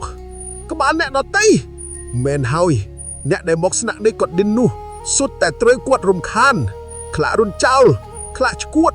ហើយចៅឯងមាននិស្ស័យជាមួយគាត់ទើបគាត់បង្ហាញខ្លួនឲ្យឃើញច្បាស់បែបនេះខ្ញុំលូកដៃចូលក្នុងហោប៉ៅខ្ញុំចង់ថតសម្លេងលោកតាទុកជាផុសតាងខ្ញុំចុចបើកម៉ាស៊ីនថតសម្លេងទូរស័ព្ទដោយលួចលះលោកតាតើខ្ញុំត្រូវធ្វើម៉េចខ្ញុំមិនចង់ស្លាប់ទេលោកតាលូកដៃចូលក្នុងថង់យ៉ាមចាក់មួយគាត់ទាញយករូបថតមួយស្លឹកពណ៌សខ្មៅដែលចាស់ខ្លាំងណាស់ហើយគែមវាផុយរហែកអស់ទៅហើយនេះជារូបគាត់កាលនៅរស់ខ្ញុំទទួលរូបថតនោះមកមើលដៃខ្ញុំញ័រក្នុងរូបថតនោះជាព្រះសង្ឃមួយអង្គមុខមាត់កាចខ្លាំងណាស់ភ្នែករបស់គាត់ទោះបីជាក្នុងរូបថតក៏ដោយមើលទៅពោពេញទៅដោយសេចក្តីល្មោបនិងសេចក្តីខូក្រៅគាត់កំពុងញញឹមប៉ុន្តែស្នាមញញឹមនោះមិនមានក្តីមេត្តាទេហើយខណៈដែលខ្ញុំកំពុងតែសម្លឹងមើលរូបថតនោះខ្ញុំមានអារម្មណ៍ថាភ្នែកនៅក្នុងរូបថតកំពុងតែរេមកសម្លឹងមើលខ្ញុំហើយស្នាមញញឹមនោះកាន់តែរីកធំទៅជូសំឡេងទូរស័ព្ទរបស់ខ្ញុំស្រាប់តែបន្លឺសំឡេងរំខានវាជាសំឡេងឈូដូចវិទ្យុដាច់ប៉ុស្តិ៍ឮខ្លាំងខ្ញុំប្រញាប់ទាញទូរស័ព្ទមកមើលអេក្រង់ទូរស័ព្ទភ្លឹបភ្លែតពណ៌ក្រហមហើយនៅចំកណ្ដាលសំឡេងឈូនោះខ្ញុំបានឮសំឡេងមួយទៀតជ្រៀតចូលមកក្បាលឯងស្អាតណាស់សំឡេងនោះស្អកស្ងួតនិងខូក្រៅខ្ញុំក្រវែងទូរស័ព្ទចោលទៅលើដីប៉ាំងខ្ញុំងាកមើលលោកតាអង្គុយស្ងៀមមុខគាត់ស្លេកគាត់មកហើយលោកតានិយាយខ្សឹបគាត់កំពុងស្ដាប់គាត់ដឹងថាចៅឯងដឹងការពុតហើយខ្យល់បបោកកាន់តែខ្លាំងវូគូតឈើនៅខាងក្រោយឮសូរក្រេតដូចជាកំពុងតែរើខ្លួនអារម្មណ៍ឈឺក្បាលរបស់ខ្ញុំកាន់តែធ្ងន់ឡើងដូចជាមានរៀនណាកំពុងតែអាកាត់ឆ្អឹងករបស់ខ្ញុំឆ្វាច់ចៅត្រូវតែរកលោកតានិយាយយ៉ាងប្រញាប់ត្រូវតែរកក្បាលគាត់ឲ្យឃើញមុនពេលព្រះអាទិត្យលិចបើមិនចឹងទេយប់នេះគាត់នឹងមកយកក្បាលចៅឯងទៅជំនួសហើយរកនៅឯណាខ្ញុំស្រែកសួរទាំងឈឺចាប់ក្រោមដើមពោក៏លែងតែឈាមហូរលោកតានិយាយចប់ក៏ក្រោកដៃចេញទៅយ៉ាងលឿនទុកឲ្យខ្ញុំអង្គុយនៅក្រោមសាលាឆាន់ជាមួយនឹងរូបថតព្រះសង្ឃមុខកាចដែលកំពុងតែសម្លឹងមើលករបស់ខ្ញុំមេឃចាប់ដាំងងឹតម្ដងទៀតហើយពពកខ្មៅកំពុងតែរសាត់មកលឿនពេលវេលារបស់ខ្ញុំកាន់តែអស់ទៅហើយខ្ញុំបានព្យាយាមរត់ហើយបន្ទាប់ពីបានដឹងរឿងរ៉ាវទាំងអស់ពីលោកតាអាចារ្យខ្ញុំមិនហ៊ាននៅទីនេះទៀតទេខ្ញុំប្រមូលអីវ៉ាន់ញាត់ចូលវ៉ាលីដៃជើងញ័រទៅត្រឹកហើយខ្ញុំរត់តម្រង់ចលានខ្ញុំជន់ហ្គាបោះពួយឡានចេញពីបរិវេណវត្តចូលទៅក្នុងផ្លូវលំកាត់ព្រៃក្នុងចិត្តខ្ញុំគិតតែម្យ៉ាងគត់គឺត្រូវតែទៅឲ្យឆ្ងាយ ទៅឲ្យផុតពីកន្លែងចង្រៃនេះប៉ុន្តែព្រះមិនបាននៅខាងខ្ញុំទេនៅពេលដែលខ្ញុំទៅដល់ផ្លូវកែងផ្លូវដែលជាច្រកចេញតែមួយគត់នោះទឹកពណ៌ក្រហមឆ្អិនឆៅទឹកជំនន់ដ៏ធំមហាមិហាបានហូរកាត់ផ្ដាច់ផ្លូវនោះទាំងស្រុងទឹកហូរខ្លាំងរហូតដល់អាចគួនយកឡានខ្ញុំទៅបានប្រសិនបើខ្ញុំហ៊ានបើកកាត់ខ្ញុំអង្គុយក្នុងឡានវាយចង្កូតឡានផាំងខ្ញុំស្រែកចេញមកដោយអស់សង្ឃឹមខ្ញុំទៅមិនរួចទេខ្ញុំត្រូវបានកាត់ផ្ដាច់ពីពិភពខាងក្រៅហើយខ្ញុំត្រូវតែត្រឡប់ទៅវិញត្រឡប់ទៅរកគុតឈើត្រឡប់ទៅរកដើមពោធិ៍និងត្រឡប់ទៅរកគាត់យប់នេះបានមកដល់លឿនណាស់ភាពងងឹតបានគ្របដណ្ដប់វត្តទាំងមូលដូចជាយកក្រណាត់ខ្មៅមកគ្របខ្ញុំត្រឡប់មកអង្គុយនៅក្នុងបន្ទប់វិញខ្ញុំអង្គុយនៅជ្រុងម្ខាងនៃបន្ទប់ខ្នងផ្អែកជាប់នឹងជញ្ជាំងដៃទាំងពីររបស់ខ្ញុំកំពុងតែកាន់ប្រាបដិមាតូចមួយដែលខ្ញុំបានយកមកពីផ្ទះខ្ញុំកាន់វាជាប់ណែនរហូតដល់ដៃខ្ញុំស្ពឹងយប់នេះបារីយាកាសចម្លែកណាស់ចម្លែកត្រង់ថាវាស្ងាត់ជ្រងំកាលពីយប់មុនខ្ញុំនៅឮសំឡេងភ្លៀងសំឡេងខ្យល់សំឡេងសត្វយំ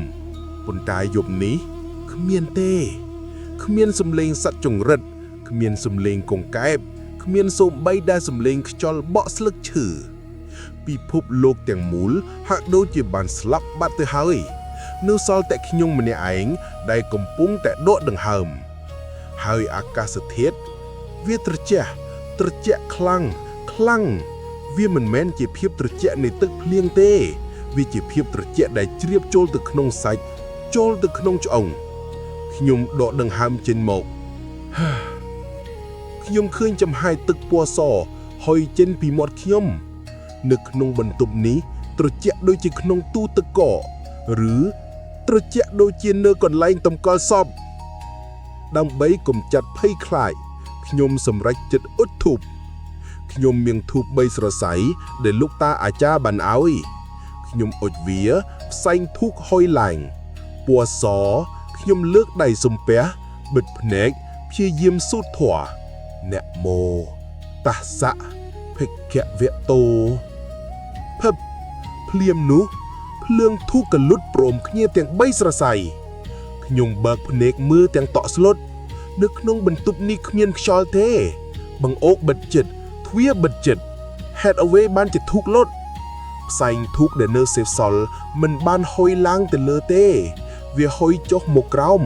វាហុយមកក្រាលនៅលើក្រំឡាកដាដូចជាអោបហើយបន្ទាប់មកសំឡេងនោះក៏ចាប់ផ្ដើម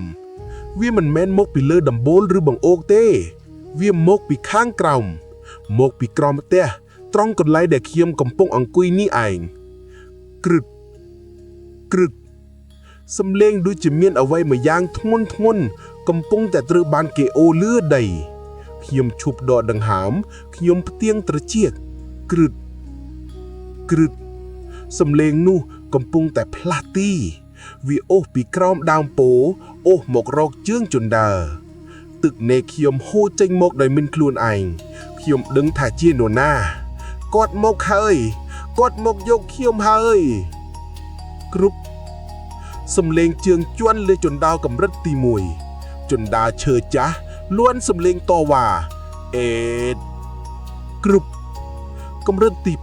2សំឡេងជំហានជើងនោះធ្ងន់ណាស់ធ្ងន់ដូចជាមនុស្សដែលពោពេញទៅដោយកំហឹងនិងការឈឺចាប់គ្រប់កម្រិតទី3ខ្ញុំខិតថយក្រោយថយរហូតដល់ខ្នងខ្ញុំប៉ះនឹងជញ្ជាំងខ្ញុំលើកព្រះបដិមាមកដាក់នៅមុខទ្រូងជួយផងព្រះអង្គជួយផងខ្ញុំរអូនតិចទាំងបំបូលញ័រគ្រប់ឥឡូវនេះគាត់ឡើងមកដល់រៀនផាលខាងលើហើយសំឡេងដើរឈប់ស្ងៀមស្ងាត់ជំនួសអ្វីទាំងអស់តើគាត់កំពុងតែធ្វើអ្វីទៅតើគាត់កំពុងតែឈរនៅមុខទ្វារមែនទេហ្វ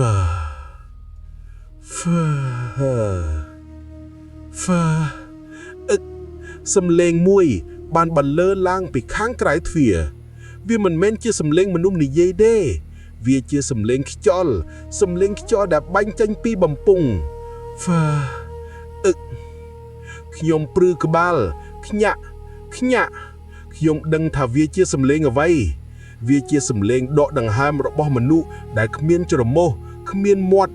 វាជាសំឡេងខ្យល់ដែលចេញតាមបំពង់កដែលដាច់សំឡេងសួតដែលព្យាយាមរោបខ្យល់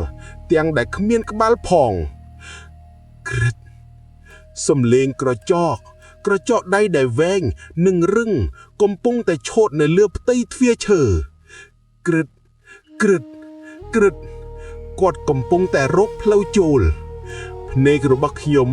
សំឡឹងទៅកន្លឹះទ្វារនិងចន្លោះប្រហោងតូចរវាងទ្វារនិងយន្តជាំងពន្លឺភ្លើងទៀនដែលនៅសល់តិចតួចបានធ្វើឲ្យខ្ញុំឃើញត្រង់ចន្លោះប្រហោងនោះមានអ្វីមួយពណ៌សស្លែកវាលូនចូលមកវាជាម្រាមដៃ3-4ដែលមានស្បែកជ្រួញស្លែកស្លាំងគ្មានឈាមនិងក្រចករបស់វាវែងពណ៌ខ្មៅកោងដូចក្រចកសត្វម្រាមដៃនោះកំពុងតែរាវរកគន្លឹះទ្វារគឹកម្រាមដៃដ៏គរឹសរំមើសនោះបានប៉ះទៅគន្លឹះទ្វារហើយវាព្យាយាមរុញគន្លឹះឡើងទៅលើតិចខ្ញុំចង់ស្រែកប៉ុន្តែសំឡេងខ្ញុំបាត់អស់ហើយខ្ញុំគ្រាន់តែអាចមើលម្រាមដៃនោះដែលកំពុងតែធ្វើចលនាដូចជាដង្កើមយឹកបើកសំឡេងនោះមិនមែនឮតាមត្រចៀកទេវាឮនៅក្នុងក្បាលរបស់ខ្ញុំជាសំឡេងគំរាមកំហែងយ៉ាងកាចសាហាវបើកយកក្បាលមកសំឡេងដកដង្ហើមពីបំពង់កដែលដាច់នោះកាន់តែខ្លាំងឡើងក្លិនឈាមនិងក្លិនសាច់ស្អុយបានជ្រាបចូលតាមចន្លោះទ្វារពេញបន្ទប់ខ្ញុំដឹងថាទ្វារនេះមិនអាចទប់គាត់បានយូរទេគន្លឺទ្វារចាប់ផ្ដើមរើកិច្ចក្រឹបវាចិត្តបើកបានហើយខ្ញុំក្តាប់ព្រះបដិមាខ្លាំងរហូតដល់ឈឺដៃប្រសិនបើទ្វារនេះបើកខ្ញុំចប់ហើយដៃដែលគ្មានក្បាលនោះនឹងចូលមកហើយវានឹងយកអ្វីដែលវាចង់បានផាំងគាត់វាទ្វារមួយដៃធ្វើឲ្យខ្ញុំភ្ញាក់ហើយម្រាមដៃនោះក៏រុញកន្លឹះឡើងលើបានសម្រេចក្រឹបកន្លឹះទ្វារបានរបូតហើយទ្វារឈើចាប់ផ្ដើមហើបយឺតបង្ហាញឲ្យឃើញស្បង់ជីវរពណ៌ក្រហមឆ្អិនឆៅនៅក្នុងភាពងងឹតផាំងសំឡេងនោះបានផ្ទុះឡើងក៏គ្រើគត់ទ្វារឈើដែលខ្ញុំខំប្រេងយកទូទប់យ៉ាងណែនោះត្រូវបានវៃបំបីជាបំណែកតូចកំទេចឈើបានខ្ទាតពេញបន្ទប់ខ្យល់ព្យុះពីខាងក្រៅបានបោកចូលមកយ៉ាងកំរោលវូធ្វើឲ្យភ្លើងទៀនរលត់អស់រលីងផាប់ភាពងងឹតបានចូលមកលេបត្របាក់ខ្ញុំម្ដងទៀតក្រឹបពន្លឺផ្លៃបន្ទោពណ៌សស្លេកបានឆាបឆេះឡើងនៅលើផ្ទៃមេឃបំភ្លឺរាងកាយដ៏គួរឲ្យខ្លាចមួយដែលកំពុងឈរនៅមាត់ទ្វារគាត់ខ្ពស់ស្ទើរតែប៉ះដំបូលស្បង់ជីវរពណ៌លឿងឥឡូវនេះបានប្រែទៅជាពណ៌ក្រហមឆ្កិនឆ្អៅដោយសារតែឈាម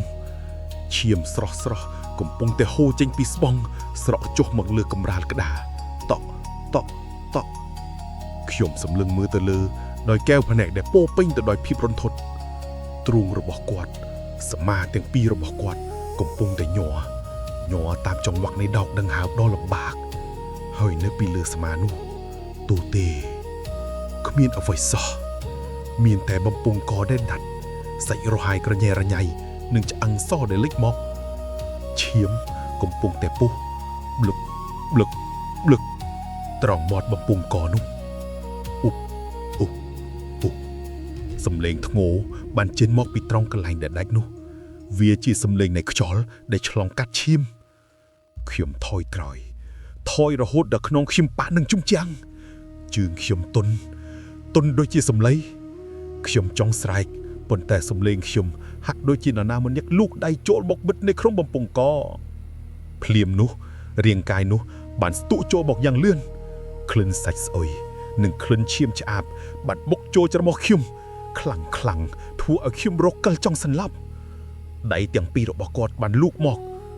ដៃនោះស្គមសល់តែស្បែកដណ្ដប់ឆ្អឹងនិងមានក្រចកវែងដៃត្រជាក់ដូចទឹកកកនោះបានមកចាប់ករបស់ខ្ញុំជាប់ណែនលែងខ្ញុំព្យាយាមយកដៃទៅបៃដៃគាត់ចេញប៉ុន្តែដៃគាត់រឹងដូចដែកភាពត្រជាក់បានជ្រាបចូលពីកទៅក្នុងខ្លួនខ្ញុំធ្វើឲ្យខ្ញុំស្ពឹកអស់ដៃជើងគាត់លើកខ្ញុំឡើងជើងខ្ញុំផុតពីដៃខ្ញុំដកដង្ហើមមិនរួចទេមុខរបស់ខ្ញុំចាប់ផ្ដើមឡើងពណ៌ស្វាយខ្ញុំនឹងស្លាប់នៅទីនេះហើយគាត់នឹងយកក្បាលរបស់ខ្ញុំប៉ុន្តែក្នុងវិនាទីចុងក្រោយសម្លេងលោកថាអាចារ្យបានបន្លឺនៅក្នុងត្រចៀកខ្ញុំរកក្បាលគាត់ឲ្យឃើញក្រោមដើមពោកន្លែងដែលឈាមហូរពីនោះ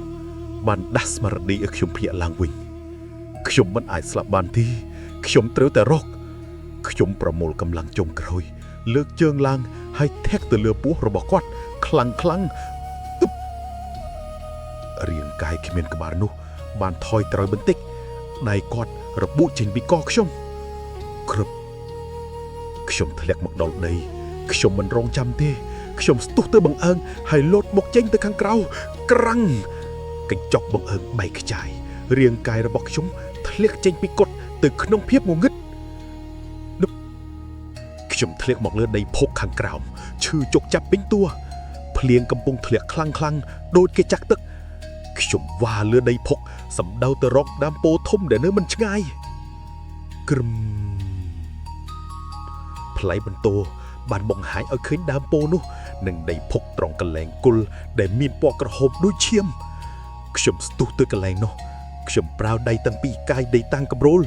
កាយក្រចកដៃខ្ញុំបាក់ឈាមហូរប៉ុន្តែខ្ញុំមិនឈប់ទេខ្ញុំកាយកាន់តែលឿននៅឯណាខ្ញុំស្រែកទាំងទឹកភ្នែកសំឡេងនោះបានមកដល់ខាងខ្នងខ្ញុំហើយភាពត្រជាក់កំពុងតែចូលមកជិតខ្ញុំមិនហ៊ានងាកក្រោយទេខ្ញុំជីកឲ្យជ្រៅទៅភ្លាមនោះដៃមួយបានមកចាប់កជើងខ្ញុំដៃត្រជាក់វាចាប់ទាញខ្ញុំឲ្យថយក្រោយអត់ទេលែងខ្ញុំយកជើងមកខាងទៀតធាក់ទៅខាងក្រោយប៉ះនឹងស្បង់ជីវរដៃសើមយកដៃនោះកាន់តែរឹតខ្លាំងឡើងដូចជាចង់បំបាក់ជើងខ្ញុំរាងកាយរបស់ខ្ញុំត្រូវបានអូសថយក្រោយឆ្ងាយពីគល់ពោខ្ញុំយកដៃចាក់ដីទំទប់ដៃខ្ញុំបានប៉ះនឹងវត្ថុរឹងមួយនៅក្រោមដីភុកវាមិនមែនជាឫសឈើទេវាមានរាងមូលខ្ញុំចាប់វាខ្ញុំទាញវាចេញពីដីទាំងកំរួលផុសវត្ថុនោះបានរបូតចេញពីដីភ្លៀងបានលាងចម្រាស់ដីភុកចេញខ្លះក្រឹមពន្លឺប្លែកបន្ទោបានចាំងមកនៅលើវត្ថុនឹងគ្រឹះដីខ្ញុំវាគឺជាលលក់ដល់ក្បាលមនុស្សដែលមានស្នាមប្រេះបែកនៅត្រង់កញ្ចឹងកខ្ញុំរកឃើញហើយប៉ុន្តែព្រះអើយនៅពេលដែលខ្ញុំសម្លឹងមើលវាលលក់ដល់ក្បាលនោះវាចាប់ផ្ដើមប្រែរូបរាងឡើងវិញសាច់បានដុះឡើងវិញយ៉ាងលឿនភ្នែកច្រមុះមាត់មុខនោះវាមិនមែនជាមុខរបស់ព្រះសង្ឃទេវាជាមុខរបស់ខ្ញុំវីរៈដែលកំពុងតែសម្លឹងមកខ្ញុំវិញដោយកែវភ្នែកដែលពោពេញទៅដោយការឈឺចាប់និងការភ័យខ្លាចមាត់នៅលើក្បាលនោះបានហាប់ឡើងហើយស្រែកថាជួយផង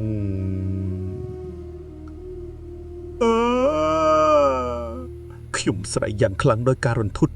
ខ្ញុំចង់គ្រវែងវាចោលប៉ុន្តែដៃខ្ញុំហាក់ដូចជាជាប់ស្អិតមួយវិនាទីក្រោយមកមុខរបស់ខ្ញុំនៅលើក្បាលនោះក៏រលីបាត់ទៅវិញคล้ายที่ជាលលក់ដល់សាប់ទៅវិញវាគឺជាការលីសយរបស់វិញ្ញាណវាចង់បន្លែងខ្ញុំឲ្យខ្ញុំបោះបង់ដៃដែលចាប់ជើងខ្ញុំកាន់តែទាញខ្លាំងទៅរាងកាយគ្មានក្បាលនោះកំពុងតែឈរទៅក្រោកពីលើខ្ញុំដៃមួយទៀតរបស់គាត់កំពុងតែងើបឡើងម្រាមដៃកោងកំពុងតែបំរុងនឹងចាក់ចូលទៅក្នុងភ្នែកខ្ញុំ ខ្ញុំប្រមូលសេចក្តីក្លាហានដែលនៅសេសល់ខ្ញុំក្រោកឈរទាំងជើងមួយខាងនៅជាប់ដៃគាត់ខ្ញុំលើកលូលក់ដង្កបាល់នោះឡើងខ្ពស់ដាក់នៅចំពោះមុខរាងកាយដែលគ្មានក្បាលនោះយកទៅវិញទៅខ្ញុំស្រែកប្រណាំងសំឡេងតកក្រឹមផាំងផ្គរលឿនផ្ទុះឡើងខ្លាំងដូចជាមេឃរលំរាងកាយគ្មានក្បាលនោះស្រាប់តែកែងស្ងៀមដៃដែលចាប់ជើងខ្ញុំបានប្រឡែងដៃដែលបំរុងនឹងសម្លាប់ខ្ញុំបានធ្លាក់ចុះគាត់ឈរត្រឹងនៅចំពោះមុខលូលាស់ដល់ក្បាលនោះទោះបីជាគាត់គ្មានភ្នែកប៉ុន្តែខ្ញុំដឹងថាគាត់កំពុងតែសម្លឹងមើលវា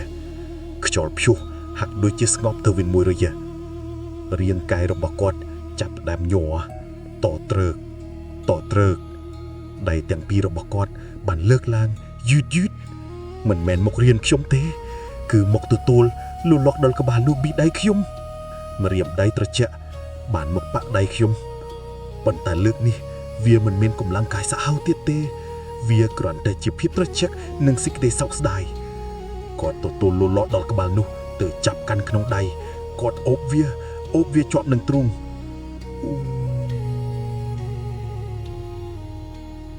សំឡេងធ្ងរនោះបានបន្លឺឡើងវាមិនមែនជាសំឡេងខឹងទៀតទេវាជាសំឡេងយំដែលលាយឡំនឹងសេចក្តីធូរស្រាលហើយក៏លាយឡំនឹងសំឡេងភ្លៀងដែលកំពុងតែធានចុះមកលាងចម្រាស់ឈាមនិងបាបកម្មទាំងឡាយឲ្យហូរចុះទៅក្នុងដីវិញពន្លឺពណ៌សចេះចូលមកក្នុងភ្នែករបស់ខ្ញុំបើកភ្នែកឡើងយឺតអ្វីដែលខ្ញុំឃើញដំបូងមិនមែនជាពីដានឈើពណ៌ខ្មៅទៀតទេវាជាស្លឹកឈើពណ៌បៃតងដែលកំពុងតែរេតិចតាមកម្លាំងខ្យល់មេឃស្រឡះហើយភ្លៀងដែលធ្លាក់យ៉ាងកំរោលកាលពីយប់មិញបានរាំងស្ងួតអស់ទៅហើយខ្ញុំព្យាយាមក្រោកអង្គុយរាងកាយរបស់ខ្ញុំឈឺចាប់ពេញទាំងអស់ដៃជើងខ្ញុំប្រឡាក់ទៅដោយផឹកនិងកំទេចដីសំលៀកបំពាក់ខ្ញុំសុករហែកនិងសើមជោកញោមភ្ញាក់ហើយសំឡេងមួយបានបន្លឺឡើងខ្ញុំងាកទៅមើលគឺព្រះចៅអធិការនិងព្រះសង្ឃ3-4អង្គទៀតកំពុងតែឈរនៅជុំវិញខ្ញុំមុខរបស់ពួកគាត់ស្ងប់ស្ងាត់ពួកគាត់មិនសួរអីទាំងអស់ហាក់ដូចជាពួកគាត់ដឹងគ្រប់យ៉ាងថាមានរឿងអីកើតឡើងកាលពីយប់មិញខ្ញុំសម្លឹងមើលទៅដីនៅក្បែរខ្លួនខ្ញុំនៅទីនោះនៅលើដីដែលនៅសើមនៅឡើយលលាតក្បាលនោះនៅតែស្ថិតនៅទីនោះវាមិនបានរលាយបាត់ទៅណាទេវាជាវត្ថុប៉ាត់ពណ៌របស់វាលឿងចាស់និងប្រឡាក់ដោយដីក្រហមវាដែកស្ងៀមគ្មានជីវិតគ្មានសាច់គ្មានឈាមចប់ហើយលោកគ្រូចៅអធិការមានសង្ខារដីតិចគាត់បានស្ងប់ហើយខ្ញុំមិននិយាយអីទេខ្ញុំគ្មានកម្លាំងនឹងនិយាយខ្ញុំគ្រាន់តែអង្គុយមើលព្រះសង្ឃរៀបចំពិធីពួកគាត់មិនបានយកលលាតក្បាលនោះទៅលាងសម្អាតទេពួកគាត់បានយកក្រណាត់សមកវែកខ្ចប់វាយ៉ាងថ្នមដៃលោកគ្រូចៅអធិការបានដុតធូបនិងទៀនសំឡេងសូត្រធម៌បានបន្លឺឡើងកុសលាធម៌អកុសលាធម៌សំឡេងធម៌នៅពេលព្រឹកនេះខុសប្លែកពីសំឡេងដែលខ្ញុំឮកាលពីយប់វាមានអំណាចវាមានភាពកក់ក្ដៅនិងមានសន្តិភាពពួកគាត់បានជីកដៃនៅក្បែរគល់ផូនោះ មិនមែនចេកដើម្បីកាយយកទេគឺចេកដើម្បីបញ្ចោះខ្ញុំមើលឃើញកញ្ចប់ក្រណាត់សនោះត្រូវបានដាក់ចុះទៅក្នុងរណ្ដៅយឺតដីត្រូវបានលុបពីលើម្ដងមួយចប់រហូតដល់វាបាត់ចិត្តឈឹងខ្ញុំដកដង្ហើមធំវាចប់ហើយអាថកកម្មដែលកប់ទុកយូរឆ្នាំត្រូវបានបញ្ចប់ហើយប៉ុន្តែហេតុអ្វីក៏ចិត្តរបស់ខ្ញុំនៅតែមិនស្ងប់ហេតុអ្វីក៏ខ្ញុំនៅតែមានអារម្មណ៍ថាភាពត្រជាក់កាលពីយប់មិញនៅតែតោងជាប់នឹងឆ្អឹងខ្នងរបស់ខ្ញុំសំពះលាព្រះសង្ឃហើយដើរទៅរកឡានខ្ញុំមិនចង់នៅទីនេះសូម្បីតែមួយវិនាទីទៀតខ្ញុំបញ្ឆេះឡានសំឡេងម៉ាស៊ីនឡានធ្វើឲ្យខ្ញុំមានអារម្មណ៍ថាខ្ញុំកំពុងតែត្រឡប់ទៅរកពិភពមនុស្សវិញហើយខ្ញុំចន់កែបើកចេញពីវត្តនៅពេលដែលឡានកំពុងតែរត់ចេញពីខ្លោងទ្វារខ្ញុំមិនអាចហាមចិត្តខ្លួនឯងបានទេខ្ញុំងាកមើលកញ្ចក់មើលក្រោយនៅក្នុងកញ្ចក់នោះដើមពោធិ៍ដ៏ធំឈរយ៉ាងស្ងៀមស្ងាត់ស្លឹករបស់វាពណ៌បៃតងស្រស់ក្រោមពន្លឺថ្ងៃគ្មានស្រមោលខ្មៅគ្មានព្រះសង្ឃអត់ក្បាលគ្មានឈាមវាគ្រាន់តែជាដើមឈើធម្មតាមួយដើមប៉ុណ្ណោះខ្ញុំដកដង្ហើមធំម្ដងទៀតដោយក្តីធូរស្រាលខ្ញុំរួចខ្លួនហើយទីក្រុងភ្នំពេញពន្លឺភ្លើងសំឡេងឡានម៉ូតូនិងមនុស្សម្នាបានធ្វើឲ្យខ្ញុំមានសុវត្ថិភាពបន្តិចខ្ញុំមកដល់ផ្ទះខុនដូរបស់ខ្ញុំនៅជាន់ទី7ខ្ញុំបើកទ្វារចូលបន្ទប់ក្រឹបភាពស្ងប់ស្ងាត់នៃបន្ទប់ធ្វើឲ្យខ្ញុំព្រឺក្បាលវាមិនមែនជាភាពស្ងាត់ដូចនៅវត្តទេប៉ុន្តែបន្ទាប់ពីឆ្លងកាត់ហេតុការណ៍នោះមកភាពស្ងាត់នៅទីណាក៏ដោយក៏ធ្វើឲ្យខ្ញុំខ្លាចដែរខ្ញុំទម្លាក់វ៉ាលីចុះហើយដើរទៅរកសាឡុងខ្ញុំត្រូវការងូតទឹកខ្ញុំត្រូវការលាងចម្រោះផឹកនិងក្លិនអាក្រក់ទាំងនេះចេញពីខ្លួនប៉ុន្តែមុននឹងទៅភ្នែករបស់ខ្ញុំបានក្រឡេកទៅឃើញកាមេរ៉ាដែលដាក់លើតុកាមេរ៉ាដែលខ្ញុំបានយកទៅថតរូបនៅវត្តនោះដើម្បីធ្វើការស្រាវជ្រាវខ្ញុំកាមកាមេរ៉ាឡើងខ្ញុំចង់លុបរូបភាពទាំងអស់ចោលខ្ញុំមិនចង់រក្សាទុកការចងចាំដ៏អាក្រក់នេះទេ